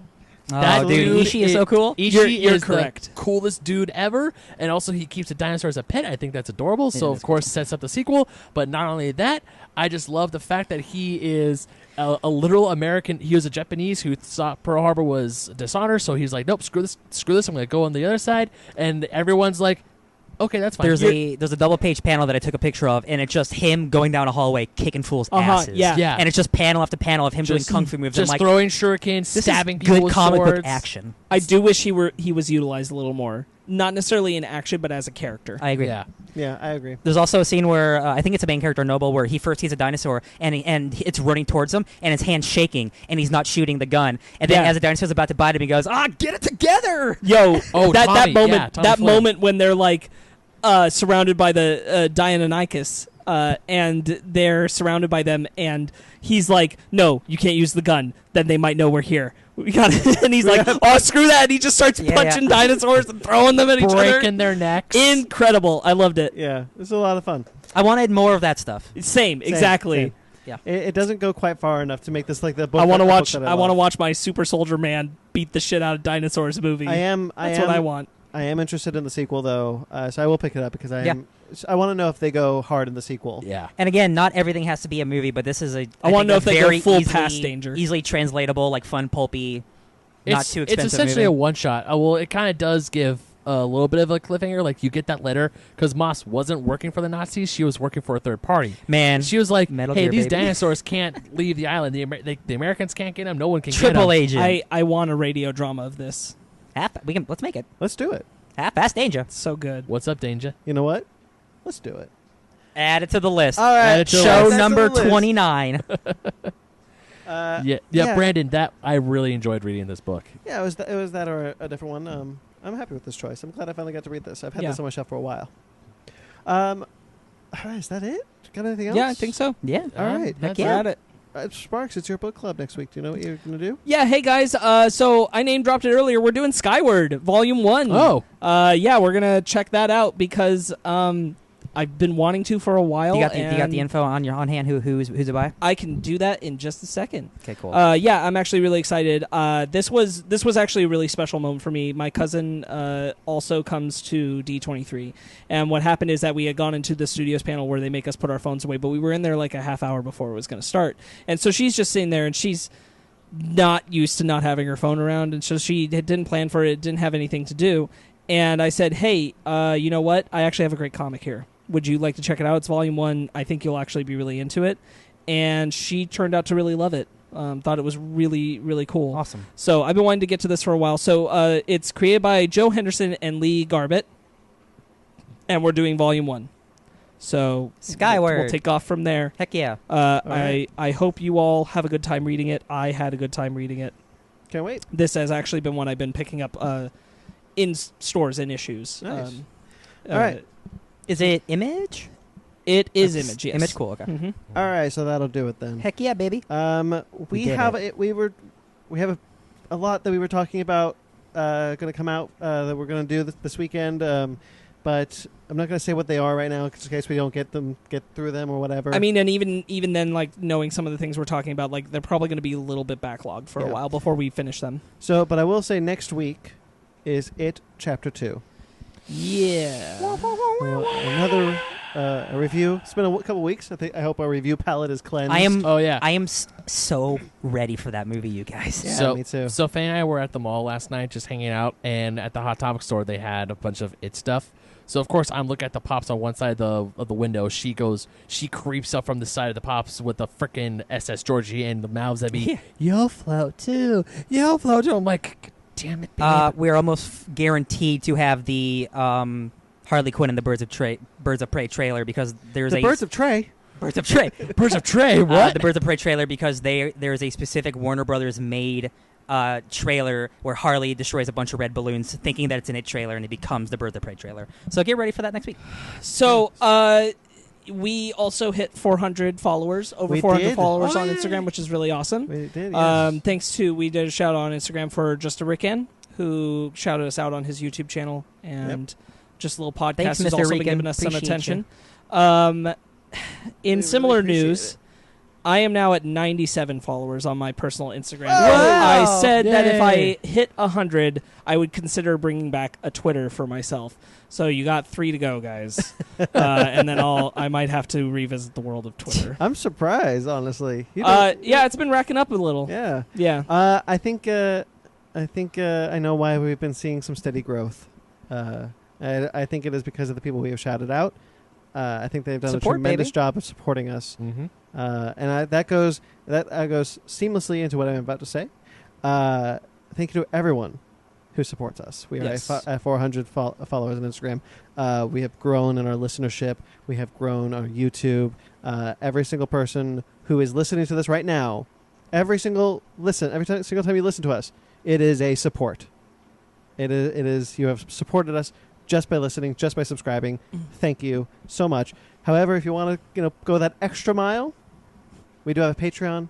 We do have a TeePublic. You can support us there. Just give us 5 stars and likes, baby. That's all we really want. 5 stars and likes. That's what gets our names out there. Yeah, please give us 5-star reviews. Yeah, please. 5-star review, 5-star podcast. I now understand why every podcast I listen to asks, please rate and review, because that's the only way you get noticed is your name rises up with more reviews and listens you get. So our Patreon and our TeePublic, they do have links in the description. TeePublic has about a sale a month, so look out for those. Yeah. On the Patreon, there are 2 tiers. The actual tier, which is $5, you get all sorts of cool bonus stuff. And you ship in a bottle. And the ship bottle tier, which I'm leaving up for the time being. I don't know when I'm going to take it down. But if you guys do want to support that tier, I will send you a ship in a bottle. I am serious about this. Do it before it goes away. I really want. All right. I want to see that happen. And our TeePublic is also in the description. We have our miscellaneous shirts, our Fake Nerd podcast shirts, our Basement Arcade shirts. Don't be a dick, and the new Fake Nerds pixel 8-bit pixel shirt from Pydron. Yep. Is that all the shirts we have? Yes, I think so. Yeah. And so Suburban Proctologist. I'll give that as well. I'll give a quick YouTube update thing. Hey, in a similar note to 5-star reviews and all that, please subscribe to our channel, even if you don't really watch our videos all the time. If you are casually supporting the show, just go subscribe. Just toss out a subscription. Yeah. Got 10 more than I saw last week. We desperately want to hit 100 subscribers so that we can change our name. I forgot we need 100. Yeah, we need 100 subscribers so we can change the name of our channel, which we want to do. You guys can even get us to 100, and then we could change our name, and then you can unsubscribe. But don't honestly, do that. we'd prefer you didn't. But yeah, so please, I'll advocate for that. I am doing my best to catch us up onto our modern podcast episodes where we're at and have them out. They are now coming, as I said at the top, with new visual intros and video endings to coordinate with Jeremy's wonderful new music pieces that he made for us. And you can see those there. Which BT dubs are totally awesome. They are totally awesome. And in a similar fashion to that, I am also working on our backlog and a couple of other little things for our shows. Basement Arcade is still running with Sonic Mania. A new episode came out this week. New episode will come out next week. Fake Nerds Watch is probably about 1 more week away before we pick up the Dark Crystal Age of Resistance series, and we will run through that for a while. Yeah. On my own front, Sparkz and I might be doing some Basement Arcade stuff if scheduling allows, because I want to have more than just one game running if we can. Right. Also, I'm going to be working on some own backlog stuff. We have commentaries and stuff like that I might be working on. So just keep an eye on YouTube. There's going to be a lot of stuff. There's going to be a lot of stuff. We're working on several of our projects right now. And I will just say this right out front. I'm going to do my best to keep up on the YouTube stuff. This is both for you guys and for our listeners. But I am in school now, and that does make it a little bit of a challenge. So I have to work around my school and you schedule. have a job. Yeah. I do. Yes. So I have to work around both of those things, and I'm going to do my best to keep up with it. But just every once in a while, please give me some slack. I can gotta also balance help. that schedule. Yeah. Because I have a nice computer. Our YouTube channel is in the link is in our description as well. Link Always. in the description. So you can find them very easy. We make it very easy for you guys. We do also a Funko affiliate. You can you click the link in the description. Go to funko.com by clicking the link in the description. When you check out, you'll just buy what you're normally going to buy. When you check out, use promo code SHOP10 for 10% off your purchase. We get a kickback from that. Look at that, baby. Thank you to everyone who listens. We just went through that, but seriously, can't be said enough. Hey guys, Funko just announced like a whole bunch of new Dragon Ball Z pops, and they all look great. That Frieza. That metal, it's the Mecha Frieza. The Mecha that Frieza looks robot. great. I saw that. How have they not had that yet? It looks so good. That's crazy. I want it. Thank you to everyone who listens. Thank you to Jeremy Vellucci, who does our new theme musics. Great friend. Great friend, great collaborator. You can find him on Instagram at Jeremy Vellucci Keyboards. We are working on several more pieces. Yes, you can find him. You can find him also on a show, Suburban Proctologist, which is coming back soon. So yes, and the other thing I'll say is he and I are talking about for his own YouTube thing that we are working on getting a key art piece for every episode, and then we're going to upload it with an audio waveform over it for his show to spread out. So you'll be able to find it on YouTube in the near-ish future. Very cool. All right, so you can find that on Facebook.com/SuburbanProctologistOfficial or Instagram at SubProcPodcast. Thank you to Mike Patola for our cool logos and for being a great friend and for coming on the show and for being super supportive when we didn't get our Long Beach Comic-Con panel. RIP. But we have submitted for an LA Comic-Con panel. We're doing it, baby. Wish us luck. We will submit to every single place that will let us until we get this done. Yes, it's going to happen. See you at D23 2021. And Mike Patola has said that we are allowed to throw his name around. Mike Patola. So you can find him at Mike Patola. He is our big dick. Just throwing it around. Whipping it around. Did you guys know that he was on that show right this minute? Yes. Yes. That's amazing. Yeah. Awesome. He's really cool. He's getting real acclaim, baby. He deserves it. Yes, he does. Twitter, Instagram, Facebook, all at Fake Nerd Podcast. If you'd like to find us, fakenerdguys@gmail.com. I'm BT McClure on Instagram and Twitter. Ryan? I'm at DJ Tony Snark at everything. Talk to me on Twitter about my Hawkspox. Can't get rid of it. Ben? You can find me on Instagram, Twitter, and on oldschoolgamermagazine.com. Oh, yeah. Which another article just went up last night about me talking about that book, The Game Console, that I found a few weeks ago. But on Instagram, Twitter, you can find me at BenMagic27. Please talk to me on Twitter. I'm lonely. Do you want me to link it the description? If you want, go for it, please. I think every week he's been pretty good with it. I really want to keep making this a weekly thing. That's awesome, man. I really want. Yeah, you 4 for 4. You're doing well. Keep going. Yeah. Sparkz? You can find me at Sparkz Witty on Instagram and Instagram only. Until he gets 3 Witty. more Instagram followers, and then I will. And then he'll go to Twitter. I will consider Twitter. If you guys have questions, my voice keeps cracking. If you have questions for Sparkz, ask me. Yeah, and I'm not even trying to be too aggressive, but obviously, like, Sparkz Witty is a moniker I use for the show, and running 2 Twitter accounts is a pain in the butt. Honestly, that's the reality. It's just a pain in the butt. True. Subscribe to us on iTunes, Stitcher, Google Play, TuneIn, Spotify, iHeartRadio, rate and review wherever you get us. That is very important, and I greatly appreciate it. Love you. Until next week, guys, stay fake.